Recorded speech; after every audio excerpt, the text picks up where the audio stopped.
Good morning सभी को, सुबह की नमस्ते, हरी हर। उम्मीद करते हैं कि आपकी दिवाली बढ़िया रही होगी और आपने एंजॉय किया होगा, है ना। सभी का स्वागत है। मम्मी पापा भी आ गए, बाकी कई सारे लोग आ गए हैं। मैं जो पद्म नहार जी ने आज व्हाट्सएप ग्रुप में मैसेज भेजा है उसको पढ़ लेती हूँ, फिर हम आज का सत्र शुरू करते हैं। तब तक अन्य लोग भी ज्वाइन कर लेंगे, है ना। चलिए, लंबा मैसेज है पर। और आज चर्चा है मृत्यु पर। तो मृत्यु के बारे में आपने अभी तक क्या पढ़ा है, सुना है, उस पर हम एक जन संवाद को आमंत्रित करते हैं। सार्वभौम व्यवस्था सम्मेलन 2009 हैदराबाद, है ना। यहाँ पर ये बातचीत चल रही है। बाबा जी कह रहे हैं, जय हो, मंगल हो, कल्याण हो। इस शुभ कामना से हम यहाँ मिले हैं। आज मेरे वक्तव्य का मुद्दा है सार्वभौम व्यवस्था। सार्वभौम व्यवस्था कैसे होती है? सार्वभौम व्यवस्था कैसे होती है? पिछले 3 दिनों में आपके सम्मुख प्रस्ताव रखा है कि विकल्प स्वरूप में समझदारी से संपन्न होने की आवश्यकता है। समझदारी से संपन्न होने के बाद प्रमाणित करने की आवश्यकता है। यह मनुष्य के सामने आवश्यकता के स्वरूप में रखा हुआ है। सन 2000 तक ज्ञानी, अज्ञानी, विज्ञानी इस धरती पर जो कुछ भी सोचा, निर्णय लिया, किया, उसके फल परिणाम में यह धरती बीमार होते हुए देखने को मिला। अपना पराया की दूरियां बढ़ते हुए देखने को मिला। देशों की सीमाओं पर विभीषिकाएं बढ़ता हुआ देखने को मिला। इन सब को देखने पर मनुष्य जाति में सोचने का मुद्दा उभरा, हम सही कर रहे हैं या गलत कर रहे हैं। उसके उत्तर में विकल्पात्मक स्वरूप में समझदारी का यह प्रस्ताव है। समझदारी को अस्तित्व दर्शन ज्ञान, जीवन ज्ञान और मानवीयतापूर्ण आचरण ज्ञान के संयुक्त रूप में अध्ययन गम्य कराने का व्यवस्था दिया। इसको अध्ययन करने वाले आज लगभग 2000 लोग तो हो चुके हैं। अब यदि आपकी इच्छा हो तो आप भी अध्ययन कर सकते हैं। यह आपको सूचना देना चाहा। इस प्रकार यदि अध्ययन होता है तो मनुष्य का मानव चेतना पूर्वक जीना बनता है। अभी तक मनुष्य जाति जीव चेतना में जिया है, यह समीक्षित हुआ। जीव चेतना में जीते हुए मनुष्य ने जीवों से अच्छा जीने का प्रयत्न किया। इन्हीं प्रयत्नों के फल में यह धरती ही बीमार हो गई, जिससे पुनर्विचार की आवश्यकता बन गई। पुनर्विचार के लिए विकल्पात्मक रूप में समझदारी का प्रस्ताव है। अस्तित्व दर्शन ज्ञान, जीवन ज्ञान, मानवीयतापूर्ण आचरण ज्ञान, इन तीनों को छोड़कर हम कभी भी समझदार नहीं होंगे। अभी भी नहीं, करोड़ वर्ष के बाद भी नहीं। इस ज्ञान को परीक्षण करने और शोध करने का अधिकार हर व्यक्ति के पास रखा है। यह मैं अपने अनुभव से बता रहा हूं। ऐसे समझदारी से संपन्न होने पर हमको सर्वतोमुखी समाधान हासिल होता है। इस बात को मैंने अनुभव किया है, जिया है, प्रमाणित किया है। सर्वतोमुखी समाधान को मैं जी कर देखा हूं, प्रमाणित किया हूं। इससे सुख मिलता है। प्रकारांतर से आज पैदा हुआ आदमी, कल मरने वाला आदमी, सभी सुखी होना चाहते हैं। मानव चेतना से संपन्न होने पर हर एक व्यक्ति के पास समाधान उपलब्ध होगा। समाधान पूर्वक हम सुखी होते हैं, समस्या पूर्वक हम दुखी होते हैं। सर्वतोमुखी समाधान यदि आप हासिल करना चाहते हैं तो उसके लिए मध्यस्थ दर्शन सह अस्तित्ववाद अध्ययन के लिए प्रस्तुत किया है। उसको आप अध्ययन कर सकते हैं। जीवन विद्या शिविर इस प्रस्ताव की सूचना देता है। सूचना मिलने के बाद उत्साहित होना होता है। उत्साहित होने के बाद यदि समझने का उद्देश्य बनता है तो उसके लिए व्यवस्था है। इस पर आप यदि इच्छा हो तो ध्यान दे सकते हैं। मेरे कहने मात्र से मत करिए। आपकी अपनी इच्छा बनती हो तो अध्ययन करिए। अभी रायपुर के पास एक छोटे से गांव अछोटी में लगभग 100 लोग अध्ययन कर रहे हैं। सह अस्तित्व में प्रकटन विधि पूर्वक मनुष्य शरीर रचना धरती पर प्रकट हुई। इस प्रकटन में किसी भी मानव का कोई भी हाथ नहीं है। इस धरती पर अभी तक जितने भी मनुष्य अब तक प्रकट हुए, यहाँ जो इतने लोग दिख रहे हैं, किसी का भी धरती पर मनुष्य शरीर रचना प्रकटन में हाथ नहीं है। मनुष्य शरीर रचना को प्रकृति स्वयं स्फूर्त विधि से प्रस्तुत कर दिया। जागृति को प्रमाणित करने योग्य शरीर धरती पर बन चुकी है। समझदारी के बिना हम समाधान संपन्न होंगे नहीं। मानव जाति समाधान संपन्न होने के बाद न सीमा सुरक्षा होगी, न अपने पराई की दूरियां रहेंगी, न भ्रम रहेगा। कह रहे हैं, समझदारी के बिना हम समाधान संपन्न नहीं होंगे। मानव जाति समाधान संपन्न होने के बाद न सीमा सुरक्षा रहेगी, न अपने पराई की दूरियां रहेंगी, न भ्रम रहेगा। भ्रम का स्वरूप क्या है? जीवन ही शरीर को जीवंत बनाकर रखता है। जीवंत बनाने के फलस्वरूप शरीर में संवेदनाएं व्यक्त होती हैं।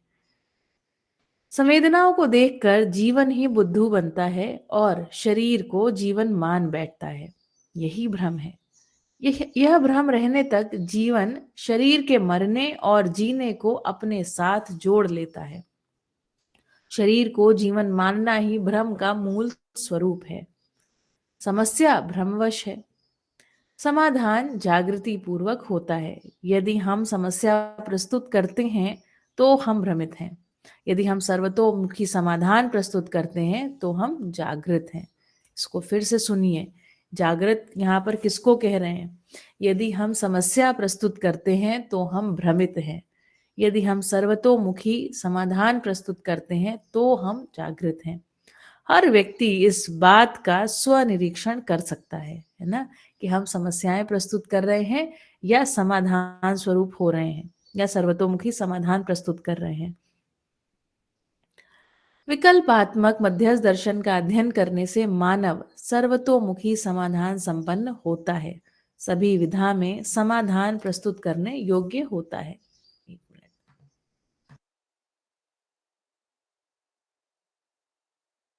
अर्थ के स्वरूप में अस्तित्व में वस्तु होता है। अध्ययन पूर्वक वस्तु साक्षात्कार होना, बोध होना, अनुभव होना, अनुभव होने के बाद प्रमाण होना। इस तरह मनुष्य अस्तित्व में सप्रकार अध्ययन सप्रकार परिवार में अध्ययन से होगा शायद। इस तरह मनुष्य अस्तित्व में अध्ययन से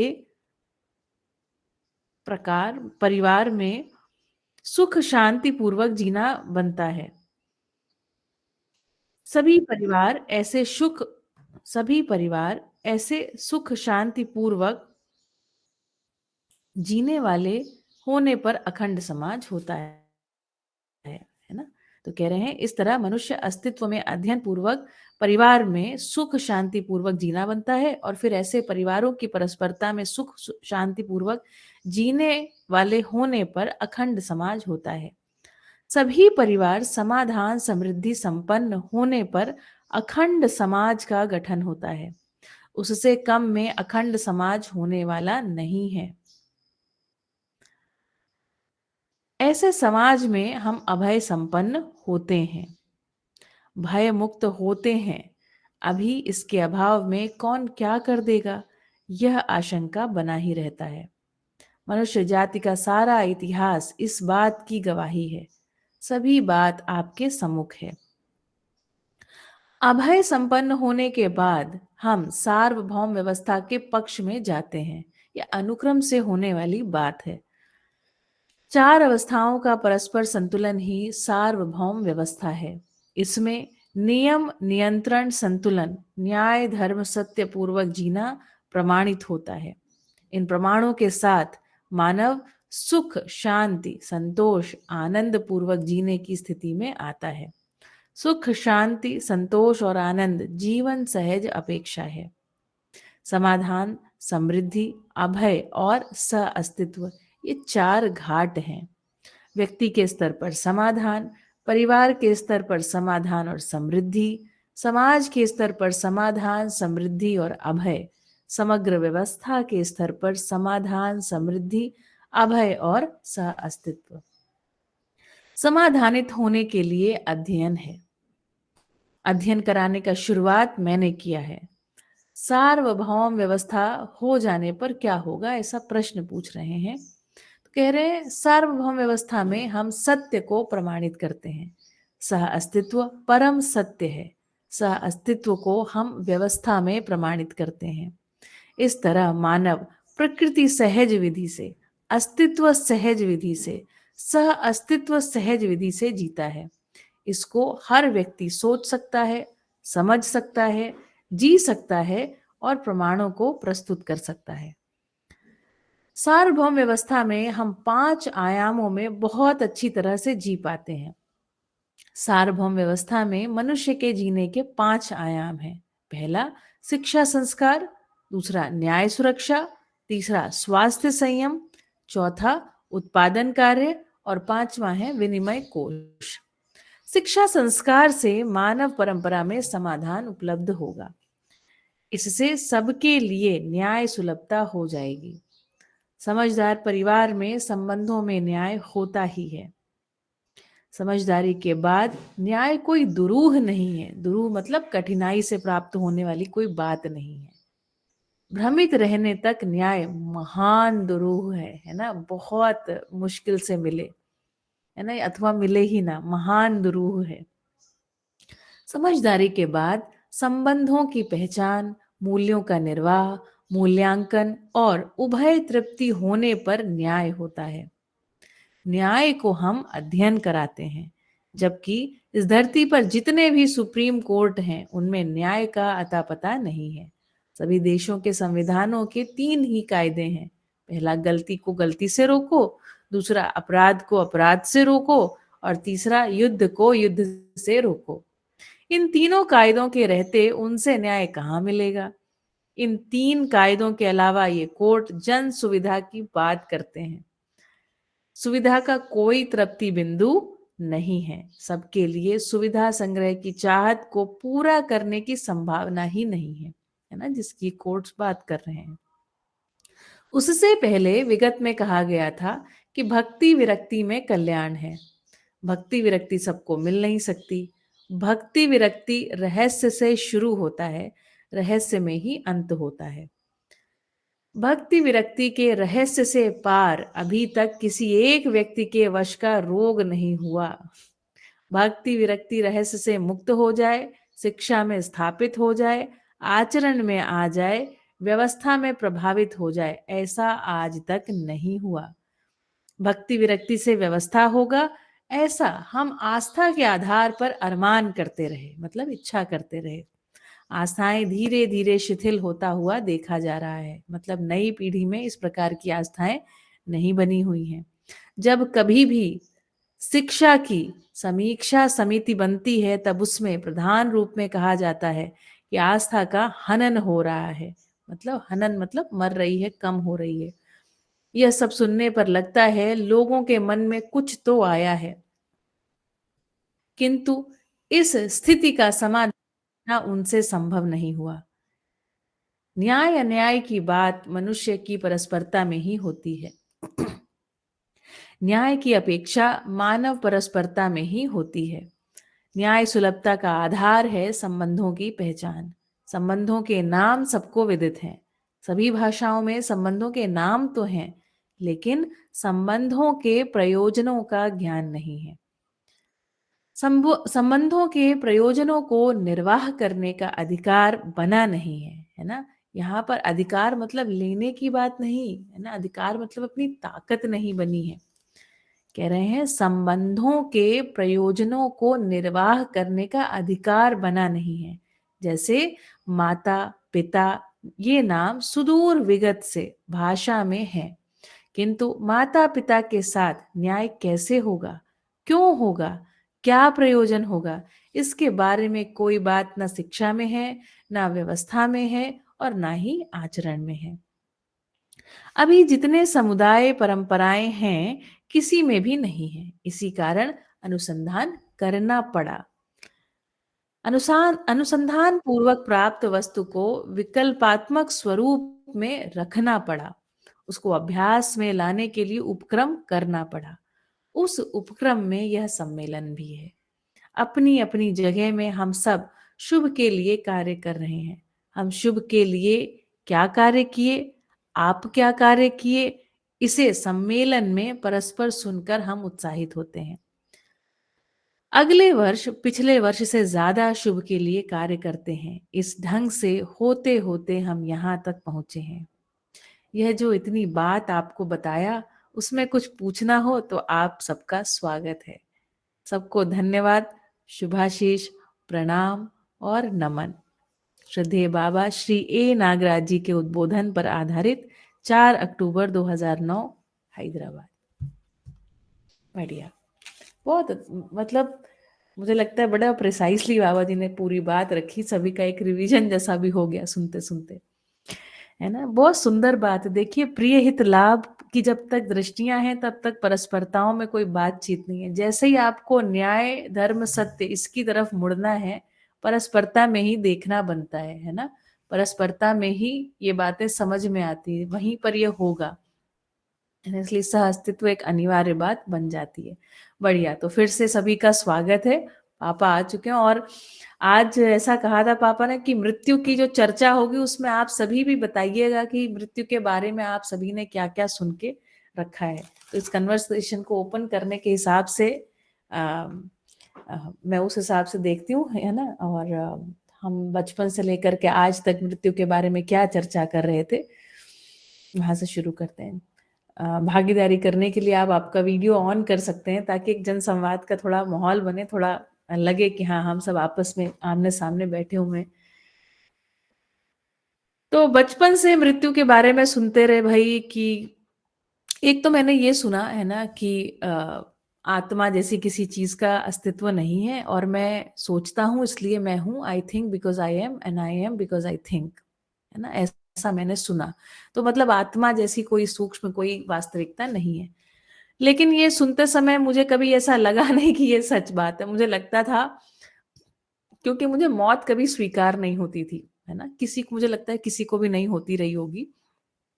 तो मुझे लगा ये बात ज्यादा सही है कि जैसे व्यक्ति अपने वस्त्र बदलता है उसी प्रकार आत्मा भी शरीर को बदल लेती है। ये बात मुझे ज्यादा अच्छी लगी, ज्यादा मुझे ठीक लगी।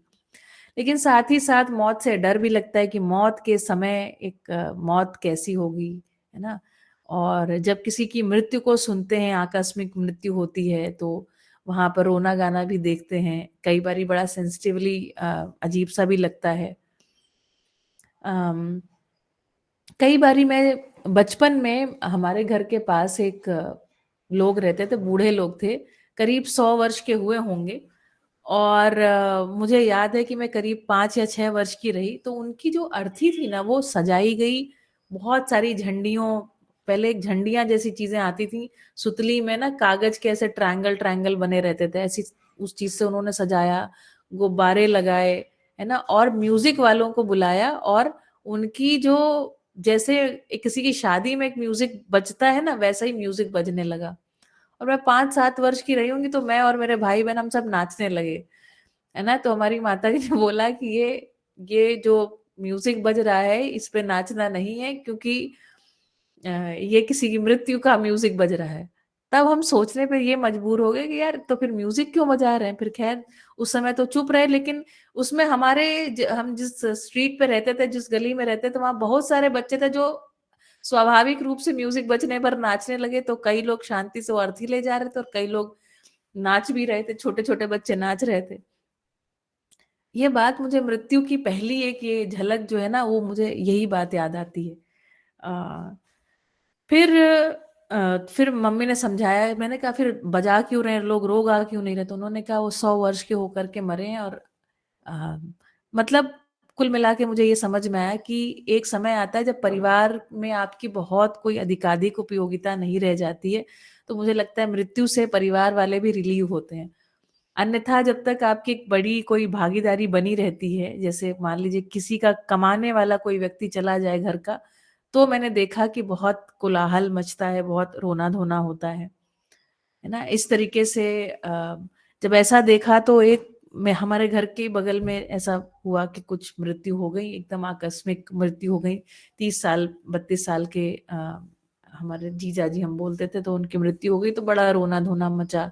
बहुत एक असुरक्षा की भावना घिर गई। तब मुझे ये भी मन में आया कि हाँ भई, है ना, थोड़ा संग्रह करना आवश्यक है। संग्रह करने से फिर पीछे वाले जो लोग होते हैं, उनको थोड़ा आराम हो जाता है। इस तरह एक यात्रा चलती रही मृत्यु को समझने की। कई बारी मैंने देखा लोग बिल्कुल ही अम, अप्रभावित से भी दिखाई पड़ते हैं किसी की मृत्यु हो जाती है तो। तो वो भी बड़ा मुझे एक मतलब लगा कि पता नहीं कैसे इतना अप्रभावित हो सकते हैं। मैंने लोगों को शौक में भी जाते देखा। लोग किसी अपने की मृत्यु से हिल भी जाते हैं। और व्यक्तिगत रूप से कुछ ऐसे लोगों को मैं जानती जिनकी जब मृत्यु हुई तो मुझे लगा कि हाँ, कोई अपना चला गया, कोई एक संबंध जो है वो अब जैसा निर्वाह होता रहा था या जो उनकी अभी उपादेयता बनी थी इस संबंध में, अब वो पूरी नहीं हो पाएगी। तो मैंने ये भी अब देखा कि मैं कहीं न कहीं यही विचार कर रही थी कि उनकी मेरे लिए क्या पूरकता थी, वो पूरकता चली जाने का ही एक पीड़ा बनी या जिसके कारण से आँख से आँसू निकल आए।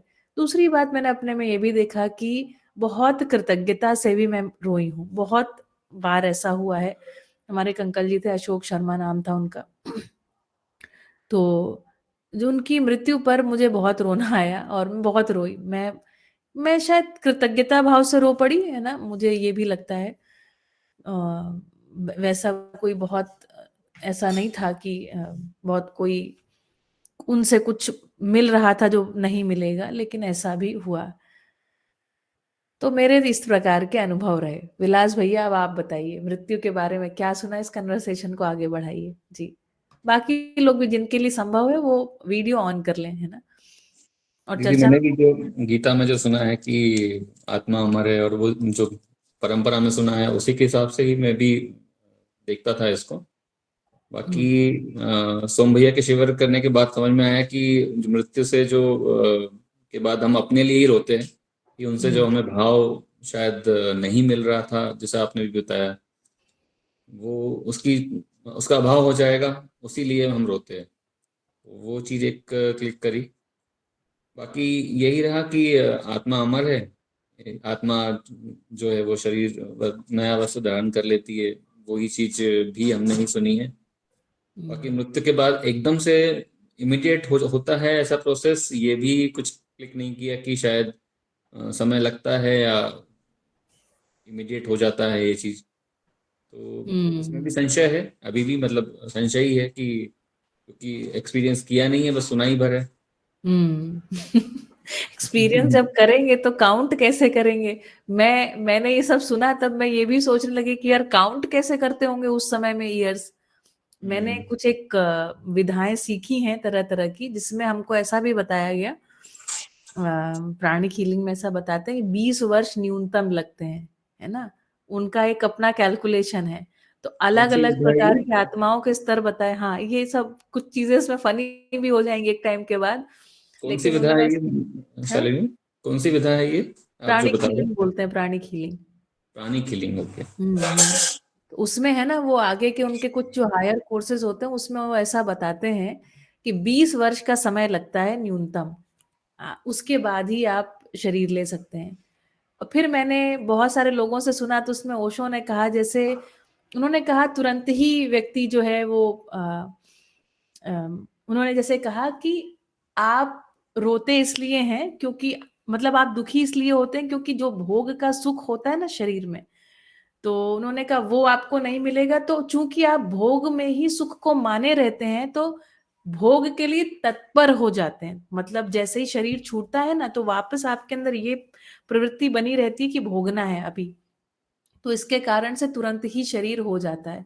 ऐसा उन्होंने, मैंने उनके एक उद्बोधन में, इस प्रकार से मैंने बहुत सारी बातें सुनी है। जैसे कहीं मैंने सुना कि मुझे दर्शन में ही किसी किन्हीं प्रबोधक ने,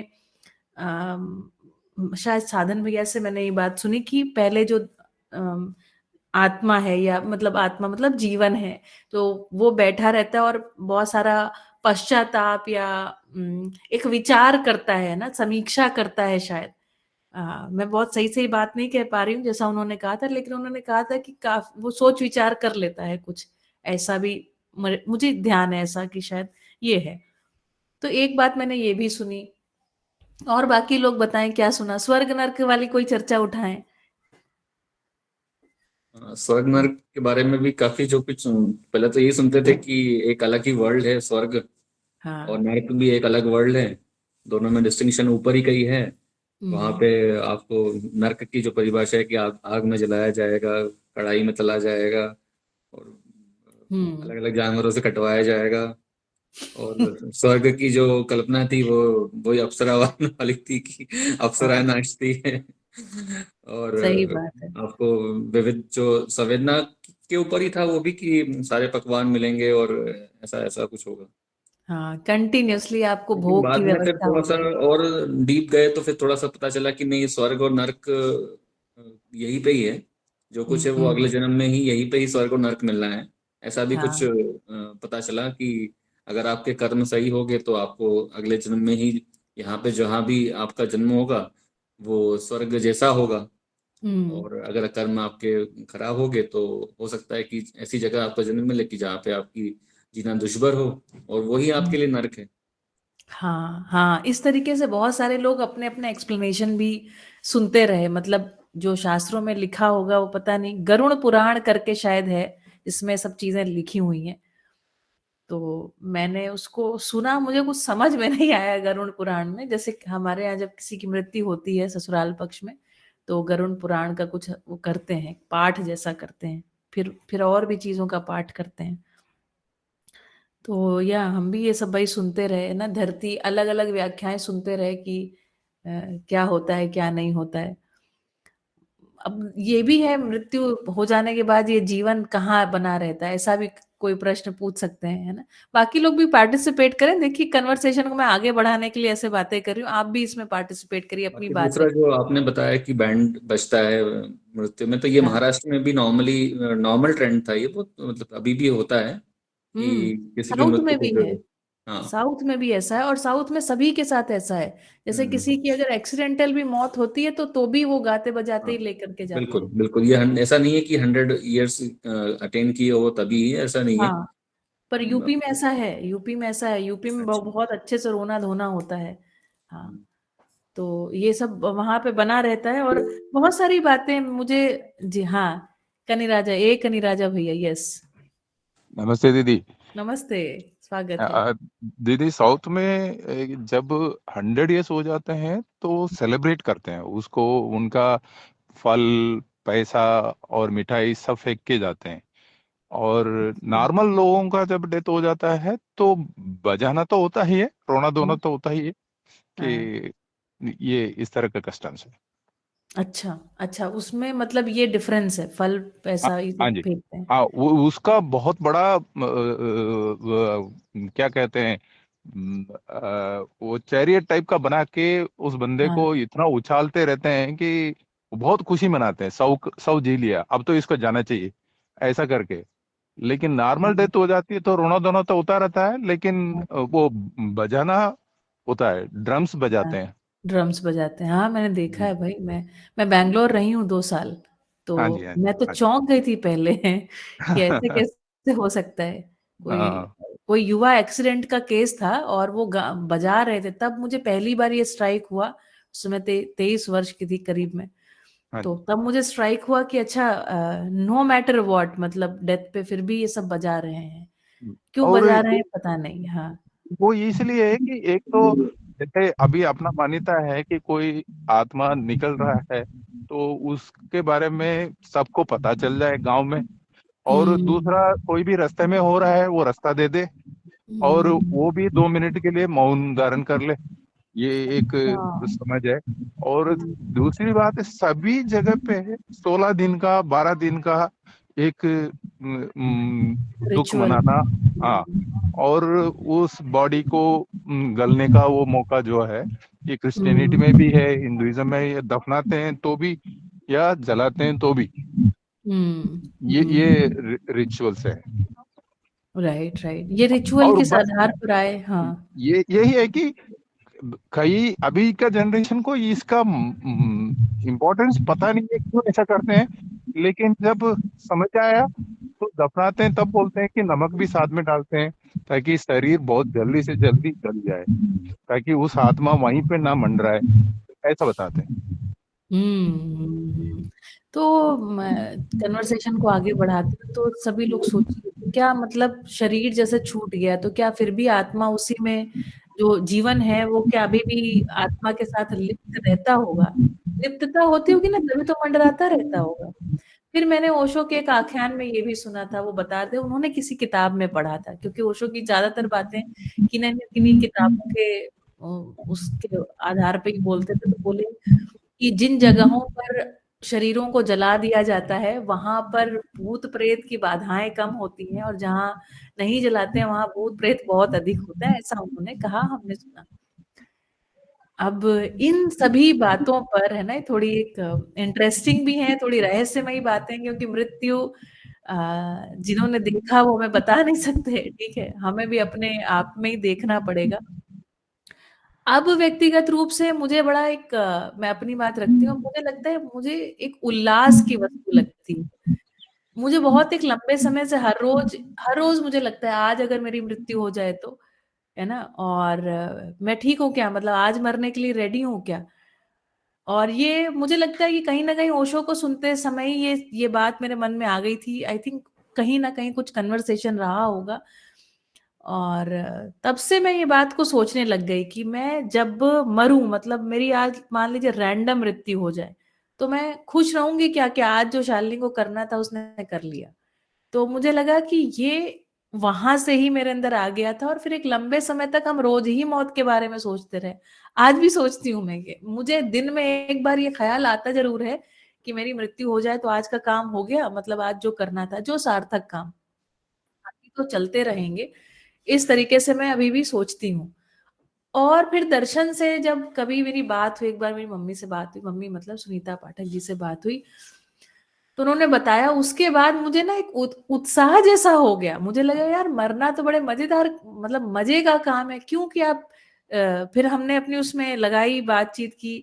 देखो जो मन है वो शरीर के साथ तदाकार रहता है। उस क्षण में पहली बार ऐसा होगा कि मन जो है वो शरीर से अलग, मतलब उसको डिफरेंस पता लगेगा। मान लीजिए हम एनलाइटन नहीं होते, हम भ्रमित बने ही रहते हैं इस शरीर यात्रा में। फिर मौत वो क्षण तो होगा जब हमको पता चलेगा अरे हम कोई एक अलग वास्तविकता है ना? तो मैंने ऐसे काफ़ी सारी कल्पनाएँ करी कि यार कितने मज़ेदार ये बात रहेगी कि मन उस क्षण में, मन, वृत्ति, चित्त जो है वो बुद्धि आत्मा के साथ एक भारहीनता को अनुभव करते हुए एक बैलेंस की स्टेज तो आएगी कुछ, है ना? अब वो मुझे पता नहीं आगे क्या होगा, लेकिन मुझे ये कल्पना बनती है कि उस समय मज़ा आएगा। मेरी ये कल्पना है ना? मतलब चलिए वो बाकी लोग कहिए। हाँ। मतलब उस समय ही अनुभव होगा, ये मान ले। अनुभव का तो नहीं कह सकती कि अनुभव होगा कि नहीं होगा, लेकिन मुझे ये लगता है मन जो है वो शरीर से छूट जाएगी ना, उसकी तदाकारिता। सारा भ्रम इसीलिए है, ये मन मन और जो शरीर का ये है, तो वो तो छूटेगा ही। मतलब एक वो क्षण होगा, अंतिम क्षण। जैसे हम ब्रह्मा कुमारीज़ में जाते थे ना, तो वहाँ पे भी एक बात कही गई थी कि वो जो आत्मा होती है वो यहाँ भ्रकुटी के बीच में बैठी रहती है। फिर वो आत्मा जो है ना, बाएँ पैर के नाखून तक जाती है, नीचे तक जाती है, फिर ऊपर तक, फिर वापस वहाँ से ट्रैवल करके ऊपर आती है। फिर वो ट्रैवल आते समय किसी भी आपकी इंद्रिय से निकल सकती है ना? किसी ज्ञानेंद्रिय से निकलेगी या किसी कर्मेंद्रिय से निकलेगी। हमारे परिवारों में ये भी कहते हैं आपकी अधोगति है या ऊर्ध्वगति है। इससे भी पता चलता है कि आपकी आत्मा कहाँ से निकली है। किसी का मुँह खुला रह जाता है ना? किसी की आँखें खुली रह जाती हैं। ऐसी भी बातें हमारे यहाँ सुनने में आती हैं। चलिए, है ना?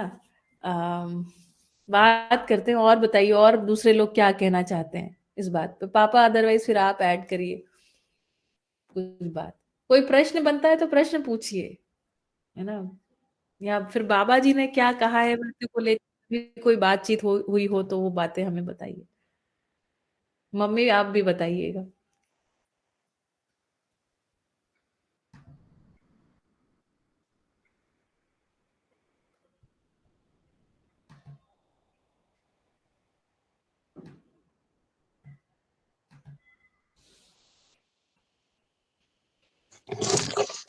नमस्ते सभी को।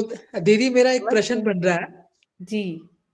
मैं ये कह रहा था कि जैसे गठन पूर्ण हो गए, है ना, उसके बाद मृत्यु के उपरांत इंसान दोबारा कुछ भी बन सकता है, यानी जीव भी बन सकता है, या फिर मनुष्य ही बनेगा, मानव बनेगा। ये किस चीज पे निर्भर करेगा? उसकी जागृति पर, किन चीजों पे निर्भर करता है? ये मैं थोड़ा सा प्रश्न मन में आ रहा है। अच्छा प्रश्न है। ये प्रश्न को मुझे लगता है बाबा जी से भी कई लोगों ने पूछा है और बहुत जगह चर्चा भी हुई है।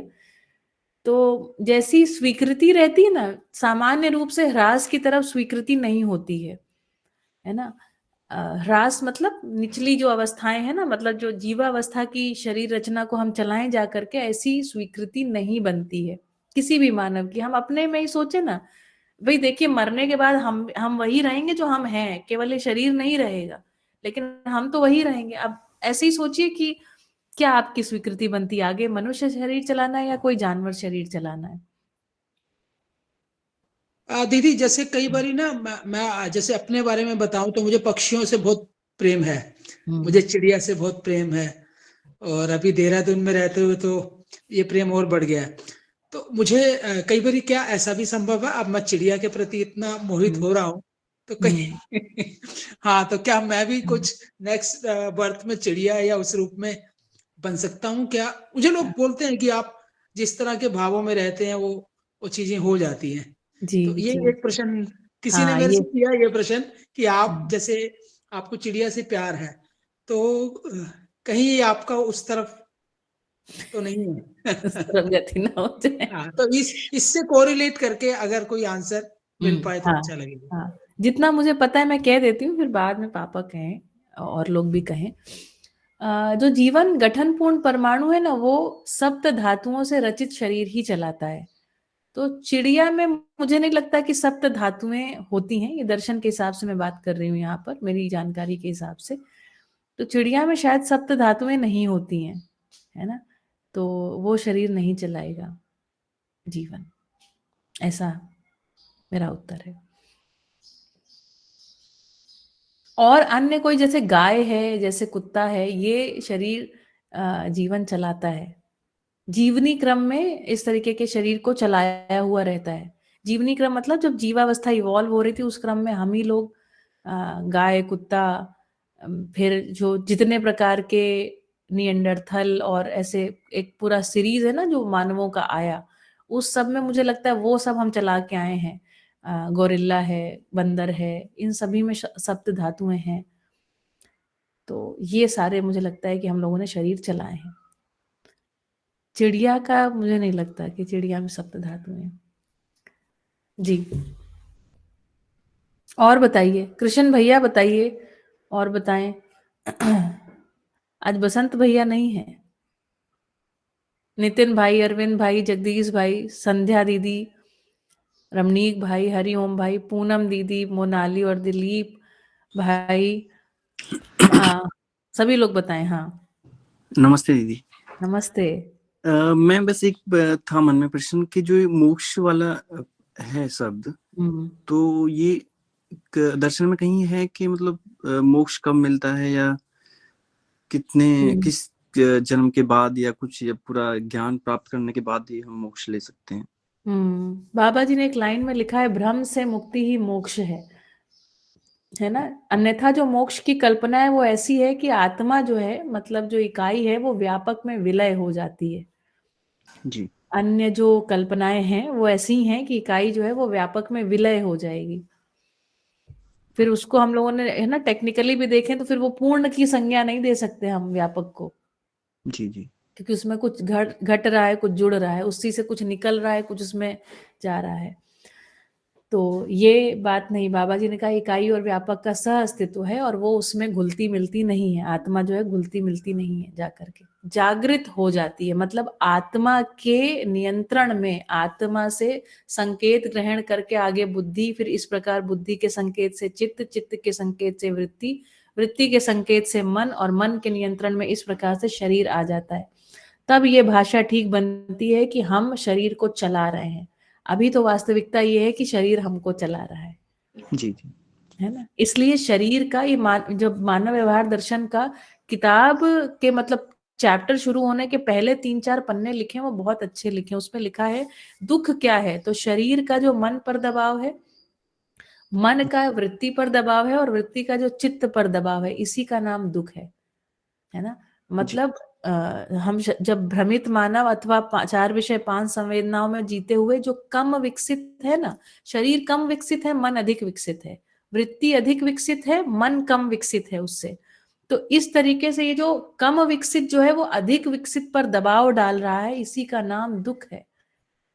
एक ये भी तरीके से बताया गया है। तो भ्रम से मुक्ति यही मोक्ष है ना। भ्रम क्या है, तो जो भी हमने अपने आपको शरीर मान रखा है, यही भ्रम है, इसी से समस्या का उदय होता है। तो इसके लिए आज ही हमने पढ़ा ना समझदारी कैसे, तो जीवन ज्ञान, आचरण ज्ञान, है ना, ये जो 3 ज्ञान है अपने पास, दर्शन ज्ञान, ये हमको इससे समस्या से मुक्ति हो जाती है। इससे हम इसको मानना छोड़ देते हैं, इसको अध्ययन कराया गया है ना। ठीक है। यहाँ पर जो कई और जगहों पर ये भी कंफ्यूजन आता है, जागृति क्या है, तो कुछ ऐसा एक है ना, एक लाइट है वो आपके अंदर एंटर करती है, यहाँ कोई ब्रह्मरंध्र खुलता है, फिर एक लाइट एंटर करती है और फिर पीछे जो प्रकाश हो जाता है है ना।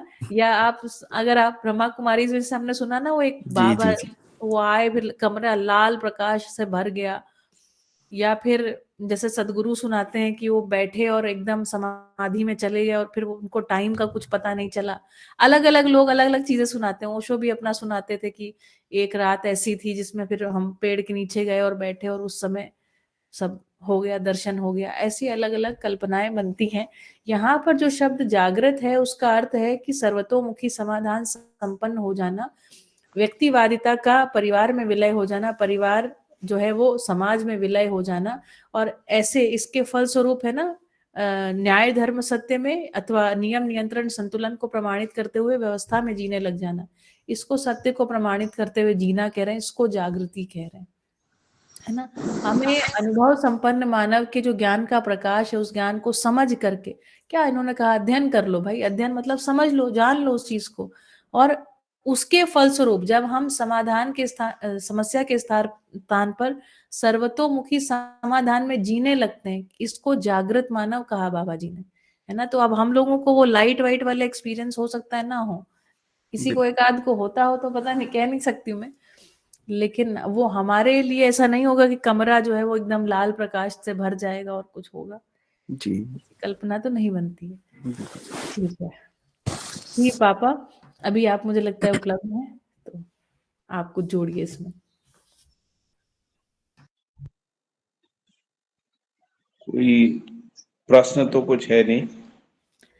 हाँ, प्रश्न ऐसा है कि बाद में जैसे जब मृत्यु होने के बाद के लिए बाबा जी ने कहीं कुछ कहा है, तो वो आप हमारे साथ शेयर कर दीजिए। बाबा जी ने तो केवल इतना ही कहा है कि जो शरीर का विघटित हो जाना मृत्यु है ना, रचना का विरचित हो जाना मृत्यु है, और जीवन तो बना ही रहता है। जी। लेकिन जो जिसको मोक्ष कह रहे थे ना, मोक्ष, तो जैसा आपने कहा कि भ्रम से मुक्ति मोक्ष है जी। अभी हम लोग ऐसा सोचते हैं कि हमारी इच्छाएं, हमारा विचार, ऐसा हम लोग सोचते हैं कि विचार हम करते हैं, इच्छाएं हम करते हैं जी। वस्तुतः जांचने जाते हैं तो पता लगता है विचार होता है ना, इच्छाएं होती हैं, क्योंकि उस पर हमारा नियंत्रण नहीं होता है। हाँ केवल हमारा अहम भाव बना रहता है। अहम भाव का मतलब मैं हूँ ऐसा भाव बना रहता है। तो जैसे सपने में हमारा नियंत्रण नहीं रहता है, लेकिन स्वप्न चलता रहता है ना। लेकिन जागने के बाद हम कहते हैं हमने स्वप्न देखा था, ऐसा। जागने से पहले जब हम स्वप्न में रहते हैं तो स्वप्न चलता रहता है, मैं देखने वाला हूँ ये पता नहीं रहता है ना। लेकिन जागने के बाद पता लगता है कि मैं स्वप्न को देख रहा था ऐसा। तो वैसे ही भ्रमित अवस्था में विचार चलता रहता है, इच्छाएं चलती रहती है ना। हमको होश नहीं रहता है। कभी कभी ऐसा लगता है कि हम विचार करते हैं, लेकिन जब उसके विश्लेषण में जाते हैं तो पता लगता है वो विचार हमने नहीं किया, आसक्ति बस हुआ। सही बात है। वो इच्छाएं हमने नहीं की, हम किसी से प्रभावित हो गए, उस प्रभाव में इच्छा हो गई है। उस प्रभाव में जो इच्छा बन गई उसको हम मान लेते हैं कि हमने इच्छा की, हमने विचार किया, ऐसा है। तो तो जीवन का जो क्रियाकलाप है वो बना रहता है, और शरीर की मृत्यु निश्चित है ना। क्योंकि हम जन्म से ही, जैसा आपने कहा, अपने 7 वर्ष की आयु से देखा, होश में आए, हम देखते ही रहते हैं, लोग मरते हैं, जन्म लेते हैं ना। जन्म लेना और मृत्यु जो है, दोनों हमारी शरीर यात्राओं में अनेक जन्म देखते हैं, अनेक मृत्यु देखते हैं ना। और जन्म और मृत्यु को लेके तो कोई भी संशय नहीं है लोगों को, ये तो पक्का है कि शरीर का मृत्यु होती है, होता है। हाँ। और जन्म भी होता है। तो जन्म शरीर का ही होता है और मृत्यु भी शरीर की होती है। इसमें जो जीने वाली वस्तु है, जो शरीर को जीवंत बनाए रखती है, क्योंकि जीवन के प्रवेश के बिना शरीर में संवेदनाएं नहीं रहती है ना। यह संवेदनाओं को पहचानने वाला जीवन नहीं होता है। संवेदनाओं को पहचानने वाला जीवन होता है, तभी संवेदना और इंद्रिय क्रियाकलाप होता है ना। तो मृत्यु के समय इंद्रिय क्रियाकलाप और संवेदनाएं जो हैं वो समाप्त हो जाती है और शरीर धीरे धीरे विघटित हो जाता है। इससे ये भी पता लगता है कि जो रासायनिक क्रिया से शरीर बनता है उसको जीवन ही गठन में बनाए रखता है। जैसे ही जीवन निकलता है तो शरीर विघटित हो जाता है।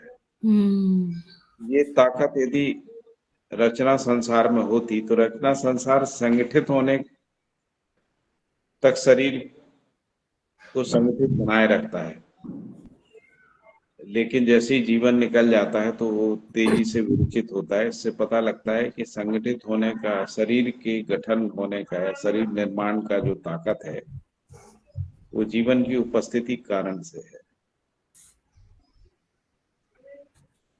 तो वस्तुतः जिसको हम जागृति कह रहे हैं, जिसको जीना कह रहे हैं, वो तभी है जब हम विचार में समाधानित हो जाते हैं, जिसको हम कह रहे हैं कि आशा विचार इच्छा में जागृति आ जाती है। आशा विचार इच्छा में जागृति आ जाने से आशा विचार इच्छा में नियंत्रण आ जाता है, संतुलन आ जाता है, और आशा विचार इच्छा स्थिर हो जाते हैं, आत्मा विमुख हो जाते हैं, आत्मा की तरफ उनका अभिमुख हो जाता है ना। हम लोग ऐसा भी साहित्य में पढ़ते थे कि लोग इसी शरीर यात्रा में अनेक बार मरते हैं। कई बार लोग ये भी कहते हैं कि मैं तो रोज ही मर जाता हूँ, हर क्षण मरना हो रहा है, ऐसा। सही बात है। कई लोग ऐसे भी रहते हैं जो ये कहते हैं कि मैं तो दिन में ही 25 बार मर जाता हूँ। कितनी दुख पीड़ा के कारण से उनका अभिव्यक्ति रहता है, क्योंकि हमारी हर क्षण भ्रमित स्थिति में हमारी आइडेंटिटी जो है हर क्षण बदल रही है। सही बात। जन्म से हमारी आइडेंटिटी नाम के रूप में हो गई, फिर नाम से जाति के रूप में हो गई, फिर नाम जाति और देश के रूप में हो गई, नाम जाति भाषा के रूप में हो गई। उसमें भी आइडेंटिटी बदलती रहती है। क्षेत्र में हो गई तो क्षेत्र की भी बदलती रहती है। पहले हम अपने को गांव का बोलते हैं, फिर शहर का बोलते हैं, फिर भारत का बोलते हैं, प्रदेश का बोलते हैं ना, ऐसी ऐसी। तो आइडेंटिटी स्थिर ना होना ही मृत्यु भी है। हम अपनी आइडेंटिटी को नहीं पहचान पा रहे हैं, अपने होने को नहीं पहचान पा रहे हैं। वो नित्य मृत्यु है जो बनी रहती है, मतलब मृत्यु का भाव, क्योंकि हमारी आइडेंटिटी जो है वो पहचान स्थिर ही नहीं हो पाती है। ज्यादातर लोगों की पीड़ा भी यही रहती है, जो जन्म मृत्यु से संबंधित जो विमर्श हैं उनके मूल में भी यही है कि वो अपनी आइडेंटिटी को पहचान ही नहीं पा रहे हैं, इसलिए अनुमान लगा रहे हैं, इसीलिए कयास लग रहे हैं ना, इसीलिए व्याख्याएं हो रही हैं, विश्लेषण हो रहा है। और विश्लेषण में साम्यता नहीं है। साम्यता नहीं है तो इससे यही पता लगता है कि सबके अपने अपने अनुमान हैं। अनुमान से मुक्ति केवल अनुभव में है। अनुभव के बाद जो है अभिव्यक्ति स्थिर हो जाती है। जैसे बाबा जी की अभिव्यक्ति स्थिर है आइडेंटिटी के रूप में। उनके सारे वांग्मयों को पढ़ने के बाद, उनकी सारी चर्चाओं को सुनने के बाद ऐसा लगता है ये व्यक्ति अपने में स्थिर है। उनका विचार स्थिर है, इच्छाएं स्थिर हैं, उनके आस्वादन स्थिर हैं, उनके अंदर जो व्यवस्थात्मक चित्रण है वो स्थिर है, प्रकृति दर्शन की जो व्याख्या विश्लेषण है वो स्थिर है, वो बदल नहीं रही है। ज्यादातर लोगों में बदलती रहती है। हम लोग जिनको बड़े बड़े चिंतक मानते हैं उनमें भी बदलती रहती है, आइडेंटिटी बदलती रहती है। इससे पता लगता है कि आइडेंटिटी उन्हें अपने होने का, यानी जीवन का या आत्मा का, अमृत का बोध नहीं हुआ है।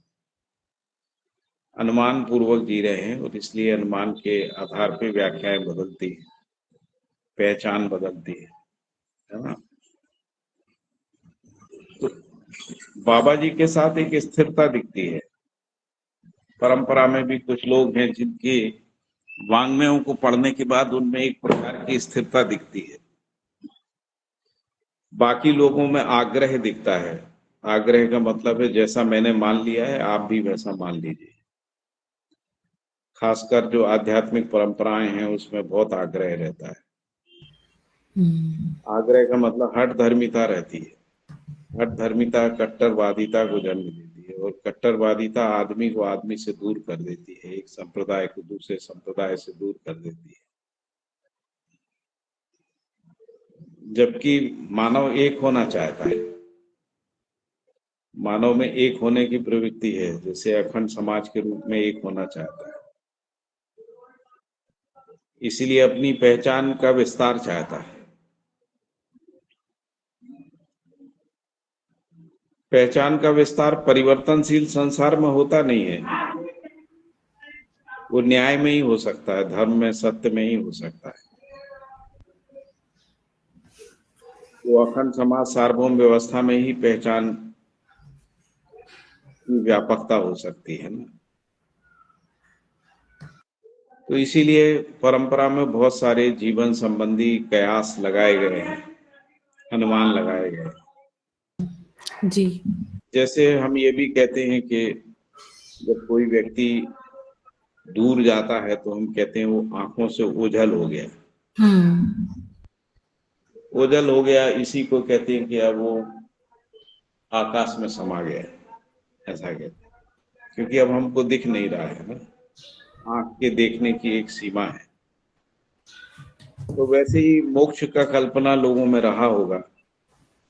जीवन दिख नहीं रहा है, जीवन को हम पहचान नहीं पा रहे हैं, तो वो आंख से, यानी हमारी पहचान से ओझल हो गया है, यानी आकाश में हो गया,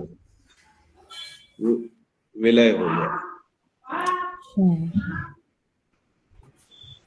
जबकि कोई वस्तु विलय नहीं होती है, आंखों से ओझल हो जाती है, हमारी रीच में नहीं है, केंद्रीय रीच में नहीं, इस रूप में। किसी को बाबा जी ने कहा कि जीवन का अमृत होता है, शरीर का नश्वरत्व है, और व्यवहार के नियम मानव परंपरा में बने रहते हैं। इसीलिए जब कोई पुनर्जन्म लेता है तो जैसे व्यवहार के नियम समाज में स्वीकृत रहते हैं, या समाज की जागृति और परिवार की समाज की जागृति के साथ ही उसके बीच में ही उसको जन्म लेना पड़ता है। और यदि समाज में जागृति नहीं होती है। भैया बीच में इंटरप्ट कर रहा हूँ, थोड़ा सा मैं सुनने में चूक गया हूँ। तो पहचान को आपने पहचान का फैलाना या न्याय धर्म सत्य के साथ जोड़ा है, तो यहाँ पहचान का तात्पर्य क्या है? यदि हमारी न्याय के रूप में पहचान है तो उसकी स्वीकृति ज्यादा होती है। अन्याय के रूप में पहचान होती नहीं है, वो परिवर्तनशील रहती है। समझदार की पहचान दूर तक होती है, नासमझी का पहचान होती नहीं है ना। नासमझी परिवर्तनशील है, इसलिए उसकी पहचान जो है वो सीमित होती है। इसी को आइडेंटिटी क्राइसिस भी बोलते हैं। आइडेंटिटी क्राइसिस एक शब्द का उपयोग जो है लोग करते हैं। जैसे मान लीजिए कोई व्यक्ति अपनी आइडेंटिटी इस्लाम या हिंदू के नाम से करता है ना, तो वो एक सीमा के बाद रुक जाती है। मानवता के रूप में करता है तो वो सीमा से बाहर निकल जाता है। फिर वो ये भी देखा गया कि जब वो किसी धार्मिक आइडेंटिटी में रहता है तब भी उसमें भी और आइडेंटिटी क्राइसिस रहते हैं कि अब आप सिया हो, सुन्नी हो, सिख हो, बोहरा हो, क्या हो। जैसे हम हिंदू हैं तो हिंदुओं में भी रहता है कौन से, है ना, मत, पंथ, भाषा, क्षेत्र आदि हैं, कौन से गोत्र के हैं, आदि आदि। आइडेंटिटी क्राइसिस है, क्योंकि ये सारी शरीर के साथ जुड़ते हैं और शरीर के आधार पे जो मान्यताएं रहती हैं उन मान्यताओं के आधार पे हम अपना पहचान बना लेते हैं। और यही पहचान जो है मानव जाति में संकट का कारण है, दुख का कारण है। इसीलिए क्योंकि यहाँ पर स्थिर कुछ नहीं है, परिवर्तनशील है। यदि स्थिर कुछ है तो वो समाधान ही है, न्याय ही है, धर्म ही है, सत्य ही है, जागृति ही है ना। इसी को पहचान पाना ही बोधत्व है ना, जिसको आत्मा का अमरत्व का बोध, सह अस्तित्व बोध, न्याय धर्म सत्य बोध कह रहे हैं, क्योंकि उसके बाद उसकी निरंतरता है। उसी निरंतरता को संकल्प कह रहे हैं। तो इस प्रकार से अपने होने की स्थिरता को हम पहचान पाते हैं। होने की स्थिरता गठन पूर्ण हो जाने के रूप में नहीं है, वो तो मात्रात्मक स्थिरता है जो एक इकाई में आ गई है। मात्रात्मक स्थिरता और जिसको संक्रमण कह रहे हैं, उसके बाद जीवन जड़ नहीं है, चैतन्य हो गया है, लेकिन अभी वो पहचान नहीं बनी है, क्योंकि वो अभी भी अपने को शरीर मान रहा है। और शरीर परिवर्तनशील है, शरीर में नित्य परिवर्तनशील है। शरीर की प्राण कोशिकाएं भी मरती जा रही हैं, नई जन्म लेती जा रही हैं। शरीर में अंग अवयवों का विकास भी हो रहा है, शरीर में आयुगत परिवर्तन भी हो रहे हैं, और एक समय के बाद शरीर जो है वो मर रहा है, क्योंकि हम मरते हुए देख रहे हैं। हम एक ही शरीर यात्रा में हजारों लाखों लोगों को मरते हुए देख लेते हैं। रोज ही कोई ना कोई मरता है। मैं एक बार पटना के घाट के पास से निकल रहा था, तो कम से कम 20-22 डेड बॉडी लेते हुए लोग जा रहे थे ना, एक के बाद एक। तो मैं समझा कोई दुर्घटना हो गई, लेकिन पटना बड़ा शहर है। तो मैंने ड्राइवर से पूछा तो उसने कहा यहाँ तो रोज ही इतने आते हैं, मतलब वो तो आते ही रहते हैं दिन भर। तो कई बार एक ही घाट में पता लगा कि 100-200 मुर्दे जला दिए जाते हैं। इससे पता लगता है कि मृत्यु तो हम देखते ही रहते हैं हर क्षण, लेकिन मृत्यु शरीर की रहती है। जैसा शालिनी बोल रही थी कि मरना स्वीकार होता नहीं है अंदर, ऐसा लगता है कि हम नहीं मरेंगे, है ना। दूसरे का मरना भी स्वीकार नहीं होता, इसलिए हम कल्पना कर लेते हैं कि वो शरीर छोड़ के जीवन के रूप में है, आत्मा के रूप में है, फिर वो पुनर्जन्म लेके आ जाता है ना। पुनर्जन्म के लेके आ जाना भी जीना नहीं है ना, जीना तो जागृति ही है। क्योंकि हम जैसे हर क्षण मर रहे थे शरीर में रहते हुए, वैसे ही पुनर्जन्म लेके फिर शरीर में आ गए तो फिर हर क्षण मरते ही रहते हैं। जैसा शालिनी कह रही थी कि हम अपना कल्पना करते हैं कि मैं तो रोज मर जाती हूँ, ये रोज मर जाते हैं ऐसा हम कल्पना करते हैं, ये ध्यान की एक विधि है। ऐसा हम कल्पना करते हैं हम रोज मर गए, वस्तुतः हम मरते नहीं है, इसका कल्पना करना चाहिए ना। यदि कल्पना ही करना है तो हम मरते नहीं है, क्योंकि हम रोज मर गए हैं ऐसा मान के सोते हैं, लेकिन जगते तो हैं तो बने ही रहते हैं। इससे पता लगता है कि हम मरते तो नहीं, और इतने सालों से कल्पना कर रहे हैं कि हम मर गए, हम मर गए, हम मर जाएंगे, है ना। हमने आज का काम कर लिया है, हमको इतना अवसर मिल गया, अब ये शरीर, अब मृत्यु हो गई, अब हम नए तरीके से जन्म लेंगे। तो जैसे हम इस शरीर में बैठ के कल्पना कर रहे हैं, वैसे ही आप अगर अनंत काल में देखेंगे तो यही घटना हो रही है कि हम रोज मर जाते हैं, रोज जी जाते हैं ना। पता नहीं कितनी शरीर यात्राएं हमने ली और छोड़ दी। तो जागृति के बाद ही मरना नहीं होता है ना, जागृति से पहले मरे ही हुए हैं, क्योंकि परिवर्तन हो रहा है विचारों में, इच्छाओं में, आशाओं में नित्य परिवर्तन हो रहा है। वो मृत्यु के समतुल्य ही है, क्योंकि स्थिरता नहीं है। ऐसा बहुत बढ़िया बाबा। इसमें हाँ प्रश्न होंगे तो करते हैं बात। जी जी जी। एक दो अलका प्रश्न दीदी, हाँ अलका दीदी ने एक प्रश्न पूछा था, मृत्यु के बाद नया शरीर कब लेते हैं, है ना। और उसके बाद कृष्ण भैया, जो भी लोग पूछना चाहें वो अपने आप को अनम्यूट करके पूछें, संवाद है तो पूछ सकते हैं, है ना। जैसे हम विचार के बाद पुनर्विचार कब करते हैं, ये प्रश्न आएगा। हम करते हैं कि विचार आता रहता है ना, तो उत्तर आएगा कि जागृति से पूर्व विचार आता रहता है ना। हम कुछ सोच रहे होते हैं और उसके बाद फिर कुछ सोच आने लगती है, तो विचार आते जाते रहते हैं, ऐसा हो जाता है। क्योंकि विचार का नियंत्रण हमारे हाथ में नहीं है, विचार शरीर और शरीर के विषयों से चल रहा है, इसलिए उसका नियंत्रण हमारे हाथ में नहीं है, इसलिए विचार आते जाते रहते हैं। वैसे ही शरीर छोड़ने के बाद जीवन जो है वो, उसके पास नियंत्रण नहीं है कि वो किस शरीर में जाएगा, कब जाएगा। तो आसक्ति के कारण से जीवन का गति देखा जाता है। जैसे आसक्ति बस विचार का गति, आसक्ति बस इच्छा गति, आसक्ति बस आस्वादनों का गति, है ना। और ये गति आसक्ति की ओर ही होती है, आसक्ति की ओर। आसक्ति का मतलब संवेदना की ओर, आसक्ति का मतलब इंद्रियता की ओर, आसक्ति का मतलब श्रृंगारिकता की ओर, आसक्ति का मतलब षड विकार की ओर, है ना। आसक्ति का मतलब हिंसा, युद्ध, बैर विरोध, घृणा की ओर, है ना। यही दिखता है, इसी में विचार चलता रहता है ना। अब इससे क्या फर्क पड़ता है, एक शरीर यात्रा करें या 100 शरीर यात्रा करें, इससे क्या फर्क पड़ता है।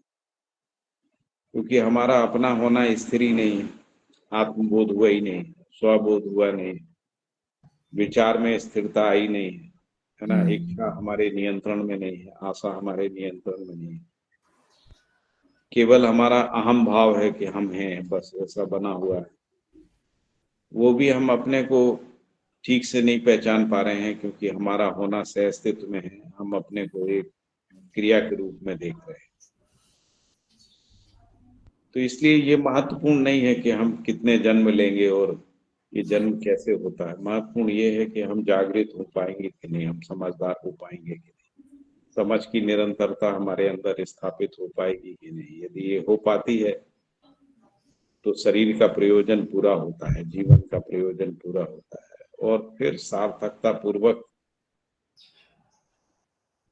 जागृति की ओर लोगों को ले जाया जा सकता है ना, प्रेरणा दी जा सकती है, जागृति की प्रेरणा दी जा सकती है।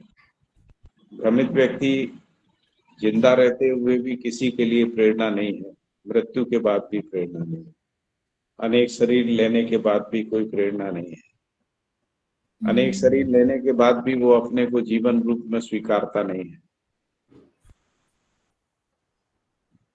शरीर में रहते हुए भी अपने होने को वो जीवन के रूप में स्वीकार नहीं पाता है ना, समझ नहीं पाता है ना।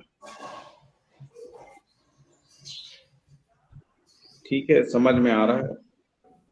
बहुत बढ़िया। अलका दीदी क्लियर हो गया ना? कृष्ण भैया भी कुछ पूछना चाहते हैं, पूछ लीजिए। जी दीदी क्लियर। हाँ भैया, बीच में जो बात चल रही थी उसमें ये था कि शरीर में जो पुष्टि है वो जीवन के जुड़ने के साथ, ऐसा ठीक समझाऊं मैं? मतलब जैसे प्राणावस्था में जो पुष्टि का क्रियाकलाप है उसमें तो बना रहता है, क्योंकि वहां जीवन जैसी कोई चीज नहीं है ना। पुष्टि का एक क्रिया, रासायनिक क्रिया है। लेकिन जो शरीर रूपी जो क्रिया है ना, खासकर जो जीव शरीर है और मानव शरीर है, और जीव शरीर में भी जिन शरीरों को जीवन चलाता है, तो जीवन जब छोड़ देता है तो उसके बाद शरीर विघटित हो जाता है। जैसे कुछ ऐसे स्वेदस संसार होते हैं ना जिनमें जीवन नहीं होता है, उनमें मृत्यु भी नहीं होती है, जिसको अपन मृत्यु कह रहे हैं, मृत्यु जैसी घटना नहीं। जैसे बाबा जी एक उसका उदाहरण देते थे, गोंच होती है ना, तो उनका जब वो सूख जाती है तो उसको पीस के पाउडर बना लीजिए और उसको गोबर में डाल के उसको ढाक दीजिए, तो सैकड़ों की संख्या में गोंच जो है पैदा हो जाती है, क्योंकि वो एक रासायनिक क्रिया है, उसमें जीवन क्रिया नहीं है। लेकिन जो मानव शरीर है या जीव जब तक जीवन रहता है तभी गठित रहते हैं। जैसे कौन सी चीज बताई आपने? नहीं, कौन सी चीज बताई आपने अभी? केंचुआ, मुझे लगता है शायद आप कहना चाह रहे हैं। वो जो वो चिपक जाती है ना, गोंच होती है जो पानी में, लीच वो जो छोड़ती हुई चलती है अपने, वो जो लार जैसी छोड़ती हुई चलती है, लीच बोलते हैं, लीच। लीच। जब बरसात खत्म होती है तो वो सूख जाती है, सूख के मट्टी में पड़ी रहती है। जैसी बरसात होती है तो हजारों की संख्या में पैदा हो जाती है। अच्छा,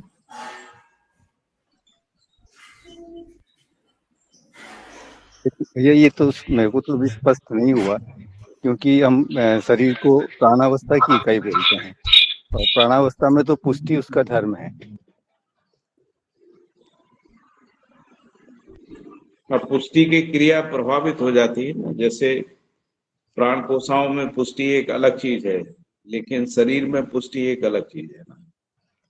तो शरीर की पुष्टि यानी जो जिसको अपन प्राण वायु के कारण से शरीर का जो क्रियाकलाप चलता है वो रुक जाता है, जैसे ही रुकता है तो शरीर विघटित हो जाता है। तो शरीर भी तो प्राण कोशिकाओं से बनता है, तभी हम उसको बायो ऑर्डर का पार्ट बोल रहे हैं। और बायो ऑर्डर में कोई जीवन नहीं है, फिर भी वहाँ पे पुष्टि है, और शरीर में पुष्टि नहीं है, तो ये दोनों कनेक्ट नहीं हो पा रहा है। या तो फिर जो शरीर है वो जड़ अवस्था में, प्राण कोशिकाओं में पुष्टि दो अलग अलग चीजें है ना। शरीर एक रचना है, तो रचना विरचित होती है ना। प्राण कोशिका भी एक रचना है, यदि प्राण कोशिका को पोषण मिलता है तभी वो, तो शरीर को पोषण मिलने का क्रिया अलग है, प्राण कोशिकाओं को पोषण मिलने का क्रिया अलग है। अच्छा, हम लोग देखते ही है ना, क्या देखते हो आप? यदि शरीर को छोड़ देते हैं, डेड बॉडीज होती हैं, धीरे धीरे वो मट्टी में बदल जाती है, एक आध हफ्ते में मट्टी हो जाती है। उसमें इतने सारे कीड़े पैदा हो जाते हैं कि वो खा जाते हैं उसको, है ना। इसका मतलब जीवन उनको रोक के रखा हुआ था, है ना। जीवन के प्रभाव के कारण से वो मट्टी नहीं हो पा रहा था। या जो जिसको अपन कहते हैं कि आपने कभी कोई डेड बॉडी देखी है क्या जो सड़ जाती है? हाँ, उसमें लाखों की संख्या में कीड़े पैदा हो जाते हैं, वो खा जाते जी हैं। जी। तो अभी क्यों नहीं पैदा हो रहे शरीर में? इनको कौन मार रहा है? शरीर का प्रभाव है, जीवन का प्रभाव है, जीवन का प्रभाव। हाँ, जिसको गठन में बनाए हुए, तो जैसे ही जीवन निकलता है विघटित हो जाता है। ये विघटन की क्रिया तेज हो जाती है, अति तेज हाँ, हो जाती है, विघटन तो पहले ही चल रहा है लेकिन तेज हो जाती है। बहुत तेज हो जाती है ना, उसी को मृत्यु कह रहे हैं। जी नहीं, लेकिन भैया मेरा जो यहाँ पे तर्क जो आ रहा है, या तो फिर शरीर पदार्थ अवस्था की इकाई है, और या फिर जो है जो बायो ऑर्डर है उसमें भी जीवन है लेकिन बहुत सुसुप्त अवस्था में। ऐसे में लॉजिकली या तो दोनों चीजों में से एक चीज हो सकती है। शरीर में दोनों चीजें हैं ना, पदार्थावस्था भी है, प्राणावस्था भी है। नहीं, वो तो प्लांट में भी है, पदार्थ अवस्था और प्राण अवस्था, लेकिन प्लांट के अंदर कोई जीव नहीं है फिर भी उसमें पुष्टि हो रही है, और शरीर में पुष्टि हो रही जीवन के कारण से। जीवन नहीं है तो उसमें पुष्टि नहीं है। तो इसलिए या तो जीवन जो, या तो शरीर जो है वो प्राण पदार्थ अवस्था की इकाई है, या फिर बायो ऑर्डर में भी जीवन है लेकिन बहुत सुसुप्त अवस्था में है। ऐसा लॉजिक बन रहा है। अस्तित्व में जीवन तो रहता ही है, तो जीवन का प्रभाव जो है वो सभी के ऊपर रहता है। जी हाँ, लेकिन इस कंटेंट में भैया इस तरह से रखा गया है ना कि जीवन जो है वो जीव अवस्था और ज्ञान अवस्था के साथ ही है, तो प्राणावस्था में नहीं है, पदार्थ अवस्था में नहीं। ज्ञान अवस्था के साथ जो है शरीर सहित है, शरीर के रहित भी है ना जीवन, तो शरीर से रहित जीवन का भी प्रभाव होता है ना। ठीक। जी शैलेश भैया। जैसे बाबा जी ने ये भी कहा कि जो अंगों का विकास है वो जीवन के दबाव बस ही हुआ है, मतलब जो शरीर रचना है वो जीवन के दबाव बस हुई है। हाँ जीवन अपनी जागृति को प्रमाणित करना चाहता है, इसलिए इंद्रियों का विकास हुआ है। जी जीवन देखना चाहता है, इसलिए आंख के रूप में विकास हुआ है। तो इसका मतलब जीवन का दबाव बना रहता है, जी रासायनिक क्रियाकलाप पे जीवन का प्रभाव बना रहता है।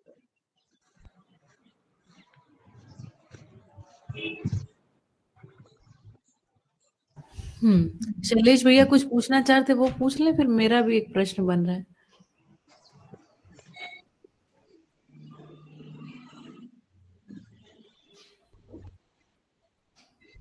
शैलेश गौर भैया ने हाथ उठाया था, वो अनम्यूट करके पूछ सकते हैं प्रश्न।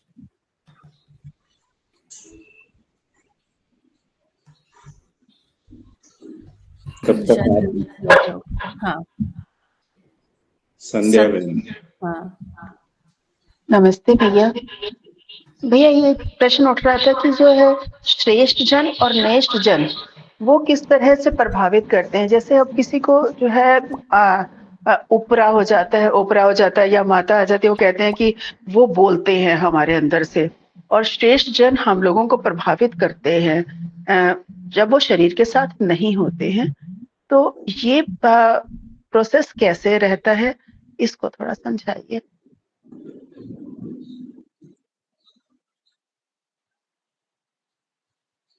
माता आ जाती मतलब कोई जीवन ही आ जाता है। हाँ जी, यही पूछना चाह रहे थे। जो माता आ जाती है बोलते हैं ना, क्योंकि कुछ लोगों आसपास वातावरण में ये सब चीजें दिखती हैं, तो वो बोलते हैं कि वो बोल रहे हैं हमारे अंदर, हमें नहीं पता चलता उस समय पर। और दूसरा है श्रेष्ठ जन भी हमें प्रभावित कर ही रहे हैं, शरीर के साथ ना होते हुए भी हमारे प्रेरणा का स्रोत बन रहे हैं। तो वो किस तरह से रहता है? देखिए, प्रेरणाएं तो समझदारी के रूप में परंपरा में रहती ही है ना। श्रेष्ठताओं का परंपरा में स्वीकृति रहता ही है, और वो किस रूप में रहता है, जब कोई व्यक्ति शरीर रूप में रहता है और वो कुछ साधना करता है, अध्ययन करता है, अनुसंधान करता है ना, और वो अध्ययन अनुसंधान साधना का फल जो है परंपरा में जुड़ जाता है ना। इस रूप में परंपरा में जागृति और प्रेरणा बना रहता है। तो यदि कोई जीवन आ भी जाता है तो इससे कोई नई बात नहीं कर पाता है। मैंने देखा कि जितने भी जीवन आते हैं या हम लोग समाज में देखते हैं, कोई कहता देवी आ गई, कोई कहता हनुमान जी आ गए, कोई कहता कुछ आ गए, कोई कुछ, ऐसा ऐसा बोलते रहते हैं। लेकिन मानव परंपरा में जितनी समझ है उससे अधिक नहीं बोल पाते हैं, बल्कि उससे कम ही बोल पाते हैं। इससे पता लगता है कि वो कोई जागृत जीवन नहीं है, कोई प्रेरणा देने की क्षमता योग्य जीवन नहीं होते हैं ना, बल्कि वो भी भ्रमित ही रहते हैं, हमारे आपके जैसे भ्रमित जीवन ही रहते हैं।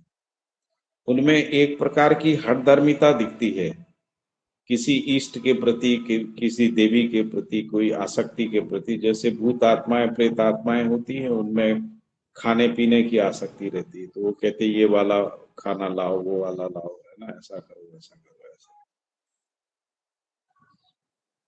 देवियां भी कहती हैं उनको ये चढ़ाओ वो चढ़ाओ, ऐसा करो। जिनको हम लोग देवी कहते हैं, उनमें भी उनको सुनने के बाद ऐसा नहीं लगता है कि उनमें कोई जागृति है ना। बहुत सामान्य सी बातें करते हैं वो। इतना जरूर होता है कि वो थोड़ा दूर तक देख पाते हैं। शरीर की आंखें एक सीमा तक देख पाती हैं। शरीर के बिना जीवन में देखने का क्षमता थोड़ा सा ज्यादा होता है, लेकिन वो ज्यादा होता है, वो जागृति को नहीं देख पाते, जागृति नहीं देख पाते, है ना। जैसे हम आंखों से पास तक देखते हैं, टेलीस्कोप से दूर तक देखते हैं, लेकिन आंखों से जितना देखते हैं टेलीस्कोप से भी उतना ही देखते हैं, क्योंकि टेलीस्कोप से देखने में कोई जागृति नहीं आती है ना, वस्तु समझ में नहीं आती। आंख से देखने में वस्तु समझ में आती है, तो टेलीस्कोप से देखने में वस्तु समझ में आती है ना। तो वैसे ही हम इस शरीर में रहते हुए यदि वस्तुओं को समझ सकते हैं, यानी वास्तविकता को समझ सकते हैं, तो शरीर छोड़ने के बाद भी वास्तविकता की समझ बनी रहती है। आप इसको वैसे ही मान लीजिए जैसे हम टेलीस्कोप से देखते हैं और आंख से देखते हैं ना। तो समझने की क्रिया में आंख सहायक क्रिया है। यंत्र जो है वो दूर तक देखने के लिए है, समझ के विस्तार के लिए यंत्र नहीं है ना, ऐसा। तो वैसे ही शरीर भी एक यंत्र है। शरीर जो है समझने के लिए एक साधन है। शरीर नहीं होने के बाद जो है वो साधन हमारे हाथ में नहीं रहता है ना। जैसे टेलीस्कोप तभी काम करता है जब आंख रहती है, आंख नहीं हो तो टेलीस्कोप नहीं देखता है। तो इसी प्रकार से जो यंत्र है वो नहीं देखता, देखने वाला समझने वाला जीवन ही होता है।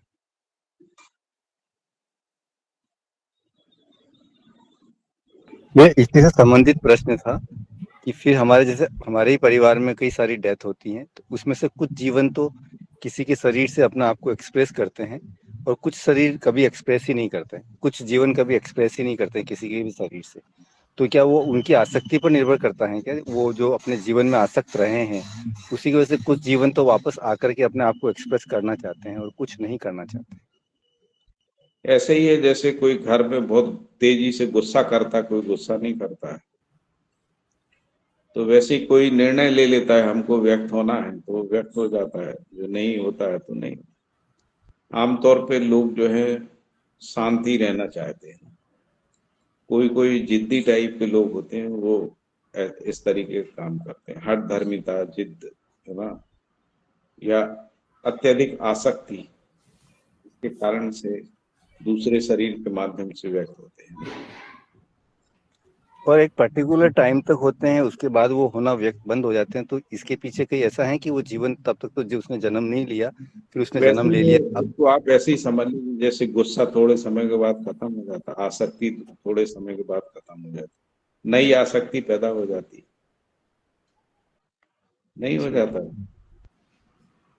जैसे मान लो आपको खाने की आसक्ति है, कुछ दिन आप जगह जगह जाके पकवान अकवान सब खा लीजिए, फिर खत्म हो जाती, फिर कपड़े की शुरू हो जाती, फिर थोड़े कपड़े अपड़े खरीद लीजिए, घूम लीजिए, फिर कपड़े से खत्म हो जाती है तो खुशबू की हो जाती, चलो अगरबत्ती खरीदते हैं, धूप बत्ती खरीदते हैं, इत्र खरीदते हैं, फिर वो कुछ दिन बाद उससे आसक्ति खत्म हो जाती है। कुछ और खरीदने लगते हैं, कुछ और खोजने लगते हैं, फिर लगता है चलो इस बाबा के पास चलते हैं, उस बाबा के पास, ये मेडिटेशन वो मेडिटेशन, है ना, ये वाला एक्सरसाइज वो वाला एक्सरसाइज, ये वाला प्राणायाम वो वाला प्राणायाम। ये सब भ्रमित है ना, भ्रम का ही संसार है। तो जागृति से पहले भटकाव ही रहता है ना। और दूसरा आपने बोला कि अनुभव के बिना प्राणायाम में कुछ अच्छा लगता है, ऐसे ही कपड़े खरीदने में अच्छा लगता है, खाने में अच्छा लगता है, हाँ है ना। ये एक तो समय तक शरीर को सजाना अच्छा लगता है, एक समय के बाद लगता है कि उसे अनासक्ति हो जाती है। हाँ, ये अब कनेक्ट हो गया भैया, बिल्कुल ये कनेक्ट कर पा रहे हैं। भैया एक आपने बोला कि अनुभव के बिना स्थिरता नहीं है, तो फिर इसका मतलब ये जो प्रतीति बोध तक भी स्थिरता नहीं है, अनुमान की पराकाष्ठा ही हम बोल रहे हैं। तो अभी जो ये कंटेंट है क्रमशः ये अनुमान स्थिरता बढ़ती है। भास से ज्यादा आभास में स्थिरता है, आभास से ज्यादा प्रतीति में स्थिरता है, प्रतीति से ज्यादा अनुभव बोध में स्थिरता है। बोध और अनुभव में स्थिरता की निरंतरता है। बोध में भी स्थिरता है भैया। बोध तक तो हम अनुमान पूर्वक ही जा रहे हैं, तब तक अनुभव नहीं है, अनुभव की रोशनी में है। तो बोध तक स्थिरता पूरी आएगी या अनुभव के बाद ही पूरी स्थिरता आएगी? अनुमान चित्त में ही होता है, बुद्धि में नहीं होता। बुद्धि में बोध होता है। चित्त जो है बुद्धि का अनुमान करता है, उसी को अवधारणा के रूप में अनुमान कह रहे हैं, या उसको प्रतीति के रूप में अनुमान कह रहे हैं ना। ये प्रतीति और बोध एक ही बात है क्या? प्रतीति और बोध एक ही बात है क्या? नहीं नहीं, प्रतीति चित्त में होती है, बुद्धि में बोध होता है। अच्छा, तो अनुभव के बिना बोध संभव है क्या? हाँ, दोनों विधि से है। अनुभव के बाद बोध ही होता है और बोध होते ही अनुभव होता है, ऐसा है। दो विधि हैं। हम जब नीचे से ऊपर जा रहे हैं, ऊपर से नीचे आ रहे हैं ना, तो उसमें बोध ही होगा अनुभव तक पहुंचने के, क्योंकि अनुभव जो है, बोध एक सोपान कम है ना अनुभव से। तो यदि आप सबसे ऊपर के सोपान से नीचे आएंगे तो बोध है, नीचे के सोपान से ऊपर जाएंगे तो भी बोध है, अनुभव की ओर जाएंगे तो पहले बोध है।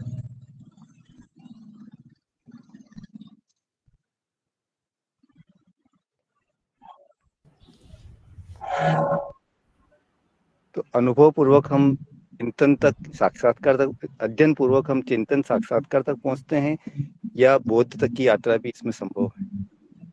अनुभव तक की यात्रा संभव। अच्छा, इसीलिए अध्ययनगामी या अनुभवगामी बोला है। अध्ययन और है ना, अध्ययन विधि इसीलिए बोला है क्योंकि उससे हम अनुभव बोध तक पहुंच सकते हैं। तो भैया अनुभवगामी विधि से कोई अनुभव तक पहुंचा है क्या? क्योंकि देखो बाबा जी भी अनुभव मूलक से पहुंचे हैं, तो अनुभवगामी से कोई अनुभव तक पहुंचा है? पहुंचे ही हैं, मतलब लोग भास से आभास और प्रतीति तक तो पहुंचते हुए दिख ही रहे हैं। नहीं, प्रतीति तक तो दिख रही है। पहुंच गया है, वो खुद ही घोषणा करेगा ना। अब ये मैं कैसे बोल सकता हूँ?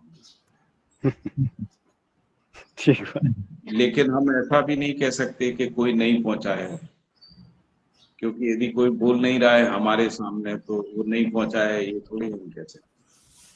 लेकिन भैया पहुंचने के बाद तो एक्सप्रेशन होता ही है। जैसे बाबा जी पहुंचे तो उनका एक्सप्रेशन, जैसे आप मुझे नहीं जानते हैं, है ना, तो आपको क्या पता है मुझे, मेरे अंदर क्या है?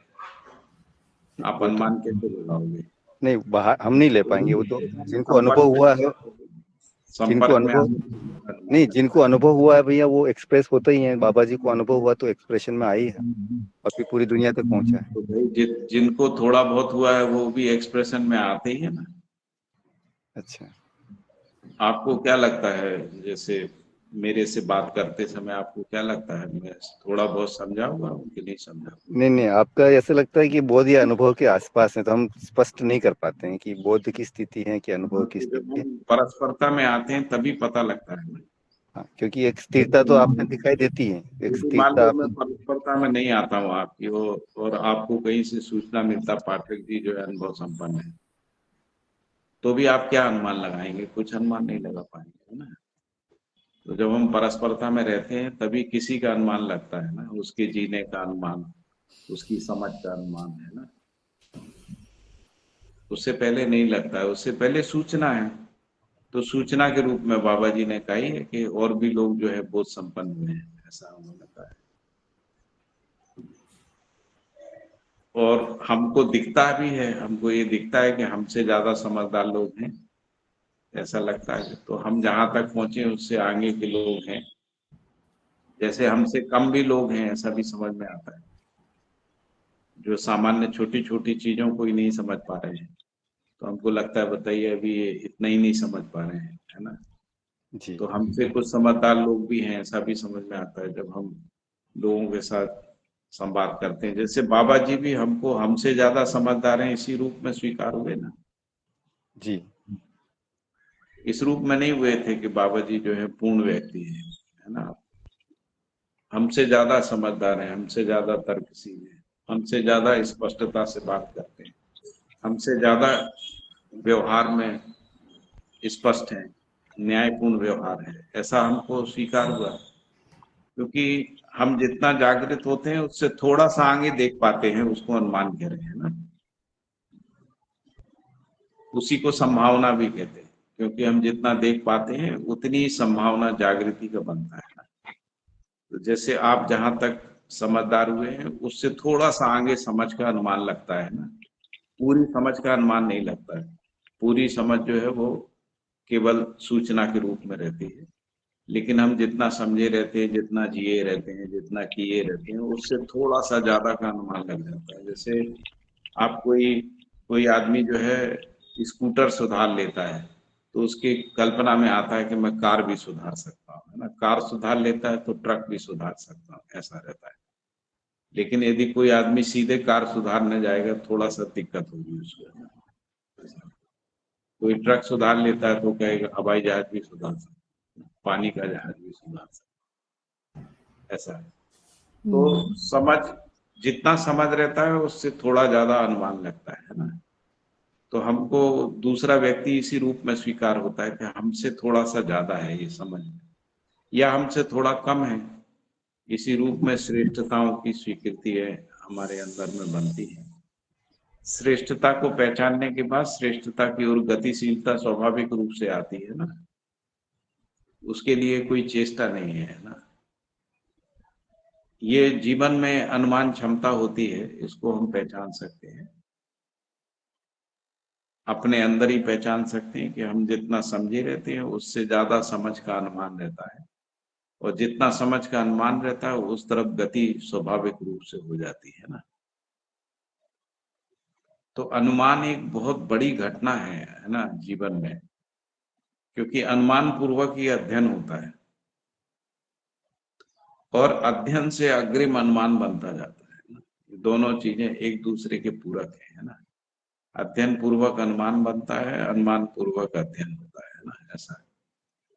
एक समय ऐसा आता है कि जब हमको लगता है कि अब हमारे अंदर पूर्णता हो गई है समझ की, है ना। लेकिन ये तभी आता है जब हम किसी के साथ संवाद करते हैं। इसीलिए शिष्य गुरु को प्रमाणित करता है ना, गुरु शिष्य को प्रमाणित करता है। यही संबंधों की पूरकता भी है। गुरु स्वयं को प्रमाणित नहीं कर सकता है, गुरु स्वयं में अनुभव संपन्न हो सकता है।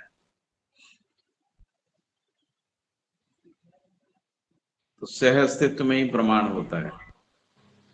माता पिता बच्चों के साथ प्रमाणित होते हैं, बच्चे माता पिता के साथ प्रमाणित होते हैं ना, भाई बहन आपस में एक दूसरे के साथ ही प्रमाणित होते हैं, न्यायपूर्ण संबंध। अकेले में प्रमाणित होना नहीं होता, अकेले में घोषणा हो सकती है, लेकिन घोषणा का प्रमाण क्या है। जैसे मान लीजिए कोई व्यक्ति है वो कह देते हैं कि हमको अनुभव हो गया है, ऐसी घोषणा करने का अधिकार सबके पास रखा ही हुआ है। अब आता है प्रमाणित करने की बात, तो प्रमाणित तो वो परस्परता में ही होते, जिनकी परस्परता में वो रहते हैं, ये जिनके साथ उनका इंटरेक्शन होता है उसी में पता लगता है कि अनुभव हुआ है कि नहीं, बोध हुआ है कि नहीं, है ना। क्योंकि जिस प्रकार की समझ की, न्याय की, स्थिरता की उनको अपेक्षा होती है, वो यदि उनके साथ हमको दिखती है तो विश्वास बनता है, नहीं दिखती है तो विश्वास नहीं बनता है। कोई आदमी अति आग्रह के साथ इस पे आ जाता है, हठ धर्मिता के साथ, नहीं हमको तो अनुभव हो ही गया है ना। और वो समझा नहीं पाता कि मैं समझा नहीं पा रहा हूं लेकिन मुझे अनुभव हो गया है, ऐसा भी कहते हुए लोग दिखते हैं। तो फिर हम उनसे कहते हैं कि भैया हम इस अनुभव की तलाश में नहीं है, ये अनुभव आपके लिए ही ठीक है, हम किसी और अनुभव की तलाश में है ना, ऐसा हो जाता है। क्योंकि हमको स्वीकार नहीं होता है, हठधर्मिता, आग्रह, है ना, उस रूप में समझ, यदि कोई समझा पाता है तभी समझ स्वीकार होती, नहीं तो समझ स्वीकार नहीं होती,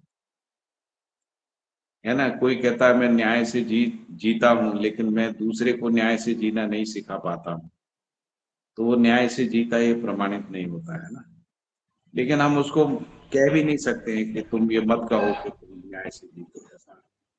वो उसकी अपनी मौज है अपना, उसमें हम क्या कर सकते हैं। लेकिन जो प्रमाण है वो नहीं आ रहा है, प्रमाण नहीं आता है, इसलिए उसके प्रति स्वीकार नहीं बनती है, उसके प्रति स्वीकृति नहीं बनती है, ऐसा है। यानी अनुभव की स्वीकृति जो है नहीं बनती, अनुभव तक अनुमान विधि से ही जाते हैं। जैसे बाबा जी ने भी कह दिया कि मैं अनुभव संपन्न हूं, तो हमको स्वीकार नहीं होता है, सूचना ही रहती है। अब हम उनको जांचते हैं, जांचने में हम ये पाते हैं कि ये जो बात बोलते हैं उनको सही है, समझ में आती है, और जैसा वो कह रहे हैं कि ऐसा करने से ऐसा होता है, वैसे ही होता है। इससे हमारा अनुमान जो है अनुभव की ओर जो है गति को प्राप्त करता है। एक समय के बाद हम अनुभव संपन्न हो जाते हैं, जब हम सभी बातों को समझ जाते हैं। सही है, बढ़िया। आकाश भाई और पारस भाई ने भी हाथ उठाया है, वो भी प्रश्न रख दें अपना। गुड मॉर्निंग सुरेंद्र जी, शालिनी दीदी। मेरा प्रश्न तो बहुत ही नीची कक्षा का है, इतना बोध अनुभव यहाँ तक मैं अभी नहीं पहुंचा हूँ। ये रहस्यमय टॉपिक है मृत्यु। मुझे ये एक भय है जिसे कहेंगे कि मैं मेरी सिस्टर से हमेशा ये बात डिस्कस करता हूँ कि हम जब से पैदा हुए हैं तो हमारी जो दुनिया है उसमें हमारे माँ बाप हमेशा रहे। मतलब माँ बाप बिना की दुनिया हमने कल्पना भी नहीं की, देखी नहीं है। और ये तो पता ही है कि किस हर दिन मतलब किसी को जाना तो है ही ऐसा। तो मृत्यु की जहाँ बात आती है तो मुझे ऐसा नहीं मुझे मुझे मेरी मृत्यु से भय नहीं लगता, लेकिन ये भय हमेशा बना रहता है कि माँ बाप मतलब हमेशा के लिए नहीं रहेंगे। और सिर्फ माँ बाप नहीं, हमारे जो निकटती संबंधी हैं, तो ये आसक्ति होगी मेरी कि मामा है, जो भी बड़े बुजुर्ग हैं हमारे जिंदगी में, जिनसे हम प्रेरणा लेते हैं, जिनसे हम सीखते हैं, जिनसे हमको लगाव है, भाई ये हमेशा के लिए नहीं रहेंगे। तो वो दुनिया की कल्पना करना उसका एक भय है मतलब में। और तो जीवन की मृत्यु नहीं होती, शरीर की होती है। लेकिन अगर वो इस शरीर में नहीं है तो उस जीवन से मैं किस तरह से बाद में कनेक्टेड रह सकता हूँ, या फिर जब वो जीवन ने दूसरा शरीर ले लिया फिर तो शायद वो कनेक्शन भी जाएगा। तो ये एक बहुत क्लियर मेरे को भय है कि ये माता पिता की मृत्यु के बाद क्या होगा यहाँ ऐसा। तो शायद स्वयं के प्रति विश्वास नहीं है, उसकी वजह से ये भय है या आसक्ति है, ये थोड़ा कंफ्यूज स्टेट ऑफ माइंड है। तो उस पे जरा सर आप थोड़ा प्रकाश डालें, या किस तरह से इस भय को ओवरकम किया जाए। बाबा पारस भाई से भी प्रश्न को सुन लिया जाए, मुझे लगता है साथ में अगर हो जाए कनेक्टेड तो। शालिनी, इसमें मैं एक साथ में जोड़ दूं क्या? हाँ जोड़िए ना, जोड़िए। जैसा मैंने भी कहीं सुना था कि जैसे भैया का प्रश्न है कि जो जीवन अगर चले जाता है तो नॉर्मली वो कोशिश करता है कि वो अपने सेम परिवार या आसपास के परिवार में या फिर सेम शहर में या पड़ोस में, मतलब इस तरह से सुना है मैंने कि वहीं पे ही जीवन कोशिश करता है कि वो नया शरीर ले। ये सही बात है। पारस भैया आपको भी कुछ जोड़ना है, जोड़ दीजिए प्रश्न को।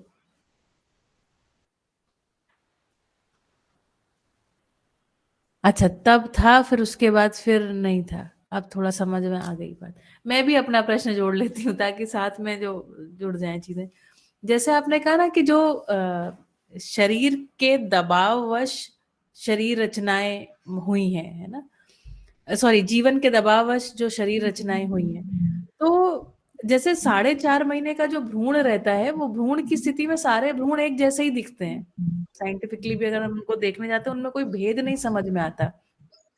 तो कोई शरीर जो है, कोई बच्चे का जो रूप होता है, नाक नक्श जो उसके होते हैं, उस पर भी जीवन का प्रभाव होता है क्या, कि जीवन अपने हिसाब से कुछ डिजाइन कर लेता है, मेरे को ऐसा चाहिए तो वैसा वैसा रूप ले लेता है? ऐसा प्रश्न बना था। और संध्या दीदी ने भी हाथ उठाया, तो उनको भी सुन लेते हैं। भैया जी, मेरा ये प्रश्न था कि ना, जीवन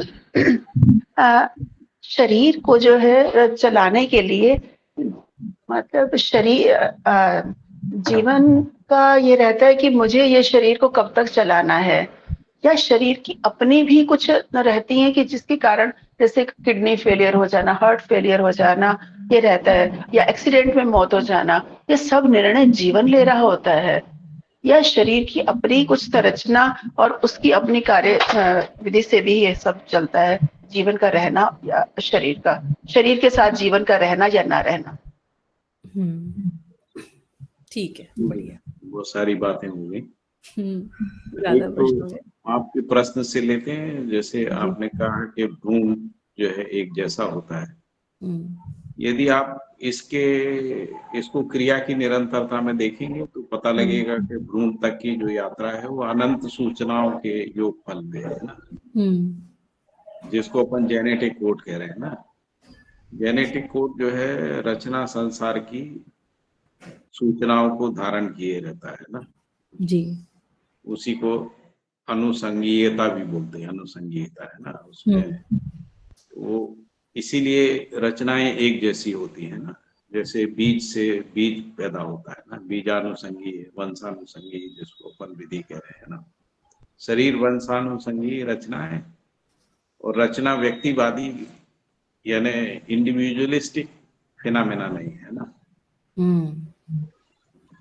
तो शरीर रचना जैसे हमको लगता है कि माँ के गर्भ में पैदा हो गया ऐसा, लेकिन यदि आप उसकी हिस्ट्री में जाएंगे तो पता लगेगा कि वो हिस्ट्री जो है वो अनंत क्रियाओं के योगफल में है ना।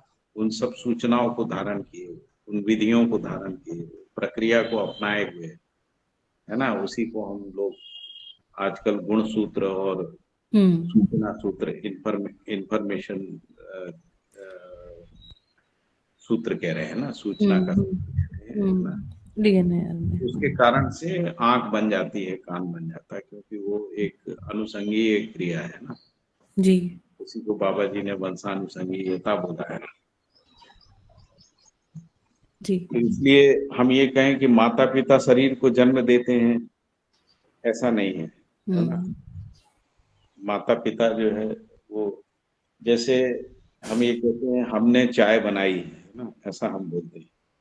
एक्चुअली हमने नहीं बनाई चाय, हमने तो पानी गर्म किया, चीनी डाली, पत्ती है, चाय तो अपने आप बनती है ना। तो वैसे ही शरीर रचनाएं जो है अपने आप बनती है, तो थोड़ा सा उसमें योगदान रहता है ना। और वो भी योगदान अस्तित्व सहज विधि से रहता है ना। जैसे हर बीज में अपने को मल्टीप्लाई करने की क्षमता के साथ बीज होता है ना, इसी प्रकार से स्त्री और पुरुष में जो बीज होता है वो अपने को मल्टीप्लाई करने की क्षमता के साथ होता है, और इसीलिए उसमें फोर्स रहता है ना, संतान के प्रति, संतान को पैदा करने का इच्छा रहता है ना। वो दबाव शरीर से ही आ रहा है, वो दबाव इंफॉर्मेशन का दबाव, सूचना का दबाव है, जिसके कारण से ये घटना घट जाती है ना। आमतौर पे इच्छा पूर्वक संतान उत्पत्ति नहीं होती है ना, आमतौर से संतान उत्पत्ति हो जाती है दबाववश। और ये दबाव जो है नैसर्गिक दबाव होता है, जिसको अपन नैसर्गिकता कहते हैं, उसमें दबाव होता है।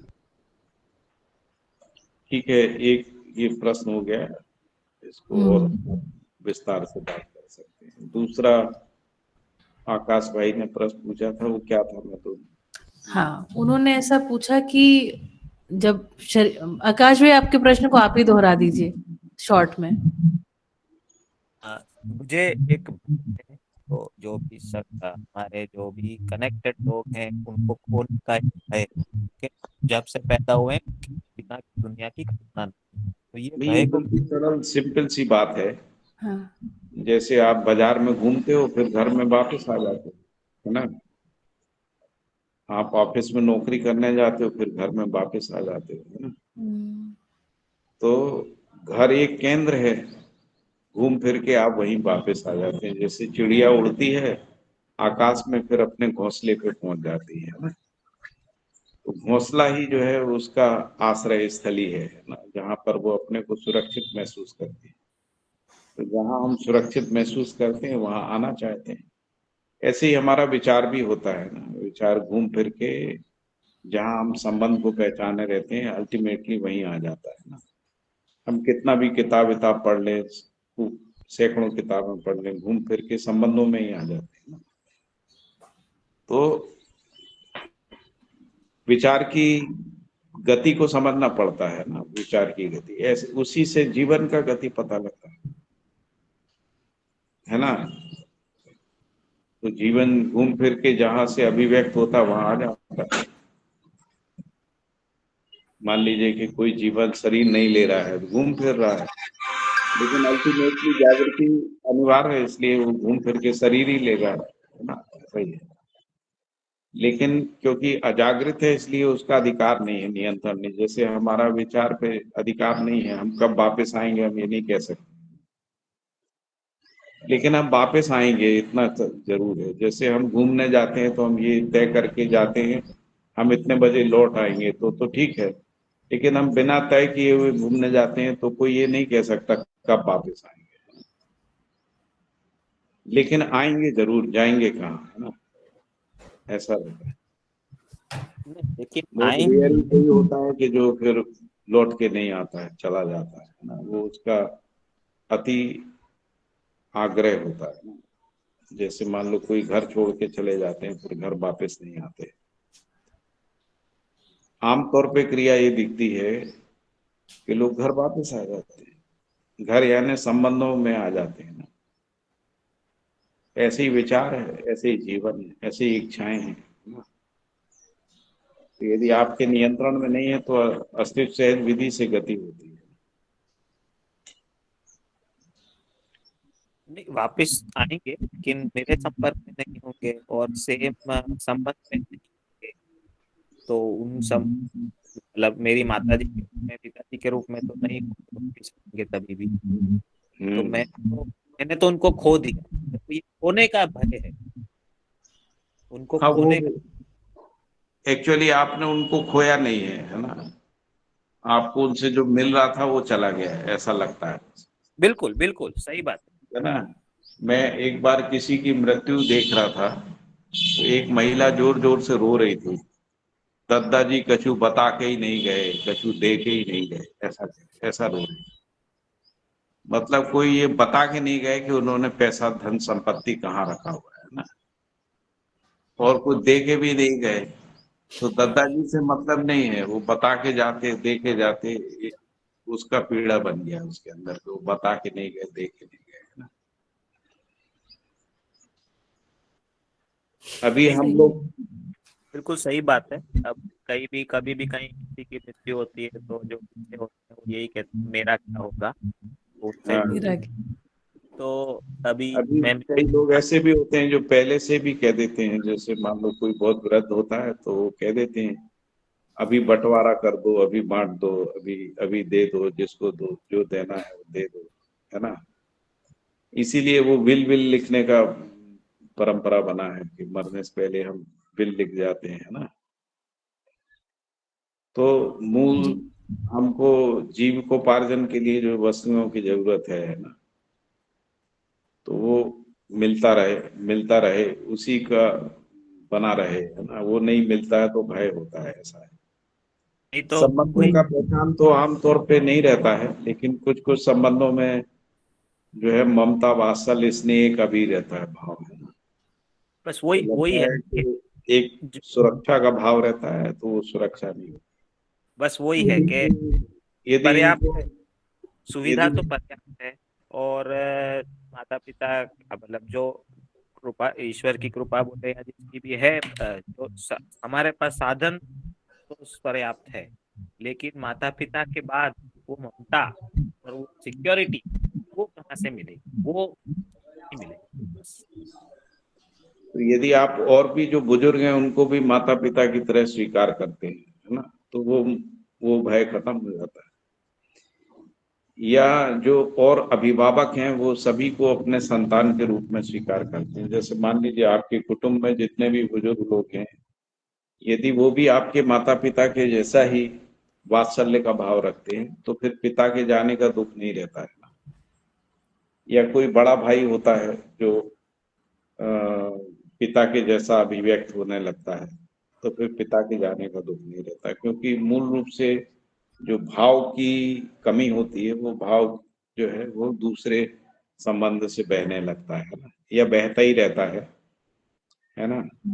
और इसीलिए आपने देखा होगा कि आमतौर से जब कोई बुजुर्ग व्यक्ति की मृत्यु होती है तो उनके जो बुजुर्ग लोग होते हैं, जो दूसरे बुजुर्ग होते हैं या छोटे होते हैं, कई बार उनसे बड़े होते हैं, तब वो यही तो कहते हैं कि तुम चिंता क्यों कर रहे हो, हम तो हैं ना। तो वो कहते हैं कि हम हैं अभी, है ना।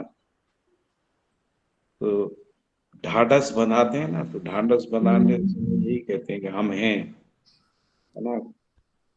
तो मतलब सब चला नहीं गया है, अभी हम हैं। तो यदि ये परंपरा में स्थापित हो जाता है कि सभी अभिभावक हमको अभिभावक की तरह से संबंध निर्वाह होता है, तो फिर मृत्यु एक घटना बचेगी मात्र, है ना, क्योंकि हमको कोई अभाव नहीं रहेगा भाव का। अभी हम अपने भाव को सीमित उसमें पहचानते हैं, अपने पिता तक पहचानते हैं, अपने चाचा काका मामा बुआ आदि को या मित्रों के पिता को पिता नहीं मानते हैं, अभिभावक नहीं मानते, इसलिए उनसे मूल्य बहते नहीं है ना। यदि हम उनको संबंध में स्वीकार करते हैं और वो भी हमको संबंध का निर्वाह करते हैं तो उस स्थिति में मूल्य बहने लगता है फिर हमको, क्योंकि ये तो स्वीकार ही रहता है कि शरीर सबका जाना है ना। तो लोग ये भी कहते हैं रोते रोते, एक दिन तो हम भी चले जाएंगे, है ना, लेकिन दादाजी अभी चले गए, है ना, ऐसा रहता है। तो अपने जाने का यानी शरीर की मृत्यु तो स्वीकार ही रहती है, इसमें अस्वीकृति की कोई बात ही नहीं है। बहुत ही कोई एक आध रेयर ऐसा होता होगा जो बुद्ध जैसा, जिसको मरना स्वीकार नहीं होता होगा, लेकिन सबको मरना स्वीकार ही रहता है, सबको पता ही रहता है हम मर जाएंगे। इसलिए मरने की घटना को कोई बहुत ज्यादा लोग उससे प्रभावित नहीं होते हैं। जैसे डेड बॉडी निकलती रहती है मोहल्ले में से, लोग थोड़ी देर के लिए बस हाथ जोड़ लेते हैं, फिर नॉर्मल हो जाते हैं ना, तो बहुत प्रभावित नहीं होते, क्योंकि उनको मालूम है कि ये तो एक नियति है। शरीर मरेगा भी, हमारा भी मरेगा, हमारे बच्चे भी मरेंगे, है ना, बच्चों के बच्चे भी मरेंगे, कोई अमर होके आया नहीं, तो स्वीकार ही रहता है। मूल बात है कि जो अमर है वो पहचानने में नहीं आता है ना, बस इतना। शरीर का नश्वरता को समझना कोई समस्या नहीं है, जीवन के अमृत को समझना समस्या है ना। शरीर के बाद भी हम रहेंगे, इसीलिए सारा अनुसंधान जो है शरीर के बाद हम हैं या नहीं है इसी को लेकर है, इसी को लेकर अनुमान है, इसी को लेकर व्याख्याएं हैं, फिलोसफीज हैं, रिलीजन है, थियोलॉजीज है, मान्यताएं हैं, है ना, रूढ़ियां हैं, सब उसके मूल में जीवन का अमृत ही है, जीवन, है ना। तो उन सब का विश्लेषण करने पे ही पता लगता है कि मानव परंपरा को स्वीकार ही नहीं हुआ कि शरीर की मृत्यु के बाद जीवन खत्म हो जाता है ना। तो ये अस्तित्व सहज स्वीकृति है जो जीवन की नित्यता को, अमृत को जो है, उस अमृत का अनुमान लगाने के लिए एक आधार बनती है, लॉजिक बनता है, तर्क बनता है।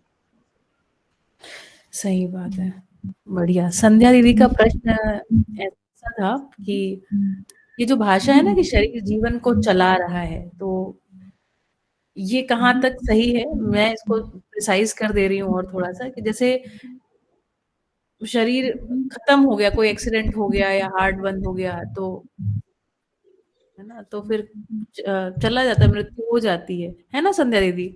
ऐसा ही है ना कि शरीर जीवन को चला रहा है क्या? अनम्यूट कर लीजिए अपने आप को। हाँ जी दीदी, यही प्रश्न था मेरा जी। कि जो है कि जीवन ही ये निर्णय लेता है कि मुझे इस शरीर के साथ हाँ। रहना है कब तक या नहीं रहना है, या जैसे कोई एक्सीडेंट या हार्ट बीट या किडनी फेलियर, ये जो सारे प्रोसेस हो रहे हैं वो भी एक शरीर की शरीर कोई का पार्ट का दबाव फेलियर होता हो जाना वो एक रीजन रहता है। हाँ, शरीर का दबाव होता है कि जीवन को अब तुम जाओ, ऐसा ऐसा भी बोल जी सकते हैं। जी जी। दोनों तरफ से होगा। अभी हम सुन रहे थे, कोई एक परिवार में हमने ऐसा सुना, तो उनके परिवार में कोई बहुत ज्यादा बीमार होते हैं तो कहते हैं कि अभी इनमें मरने का इच्छा ही पैदा नहीं। मतलब जीवत्व के प्रति बहुत आसक्ति रहती है, तो हम कष्ट को स्वीकारे रहते हैं, हम मरना नहीं चाहते। तो जीवत्व के प्रति आकर्षण कम होता है तो हम कष्ट को स्वीकारते नहीं है, सहजता से जीवन छोड़ देते हैं।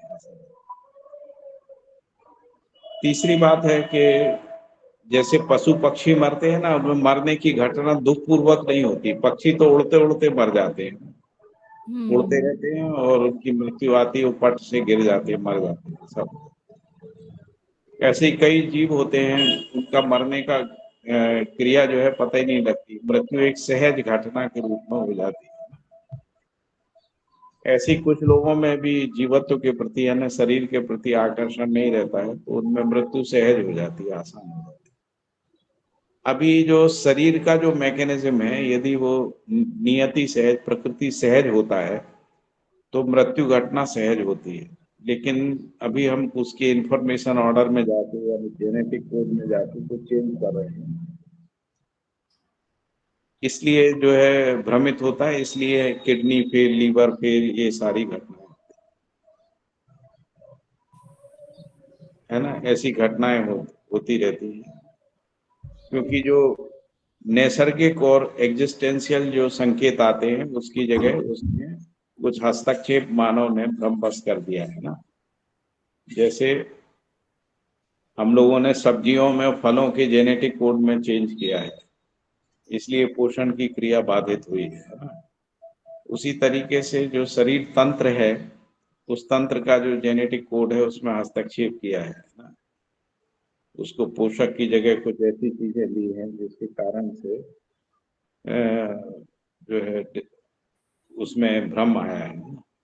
आरएनए डीएनए के लेवल पे भ्रम पैदा हो गया, उसके कारण से किडनी लीवर फेलियर की घटनाएं, ऑर्गन्स की फेलियर की घटनाएं जो है वो बढ़ गई हैं, ऐसा हो गया।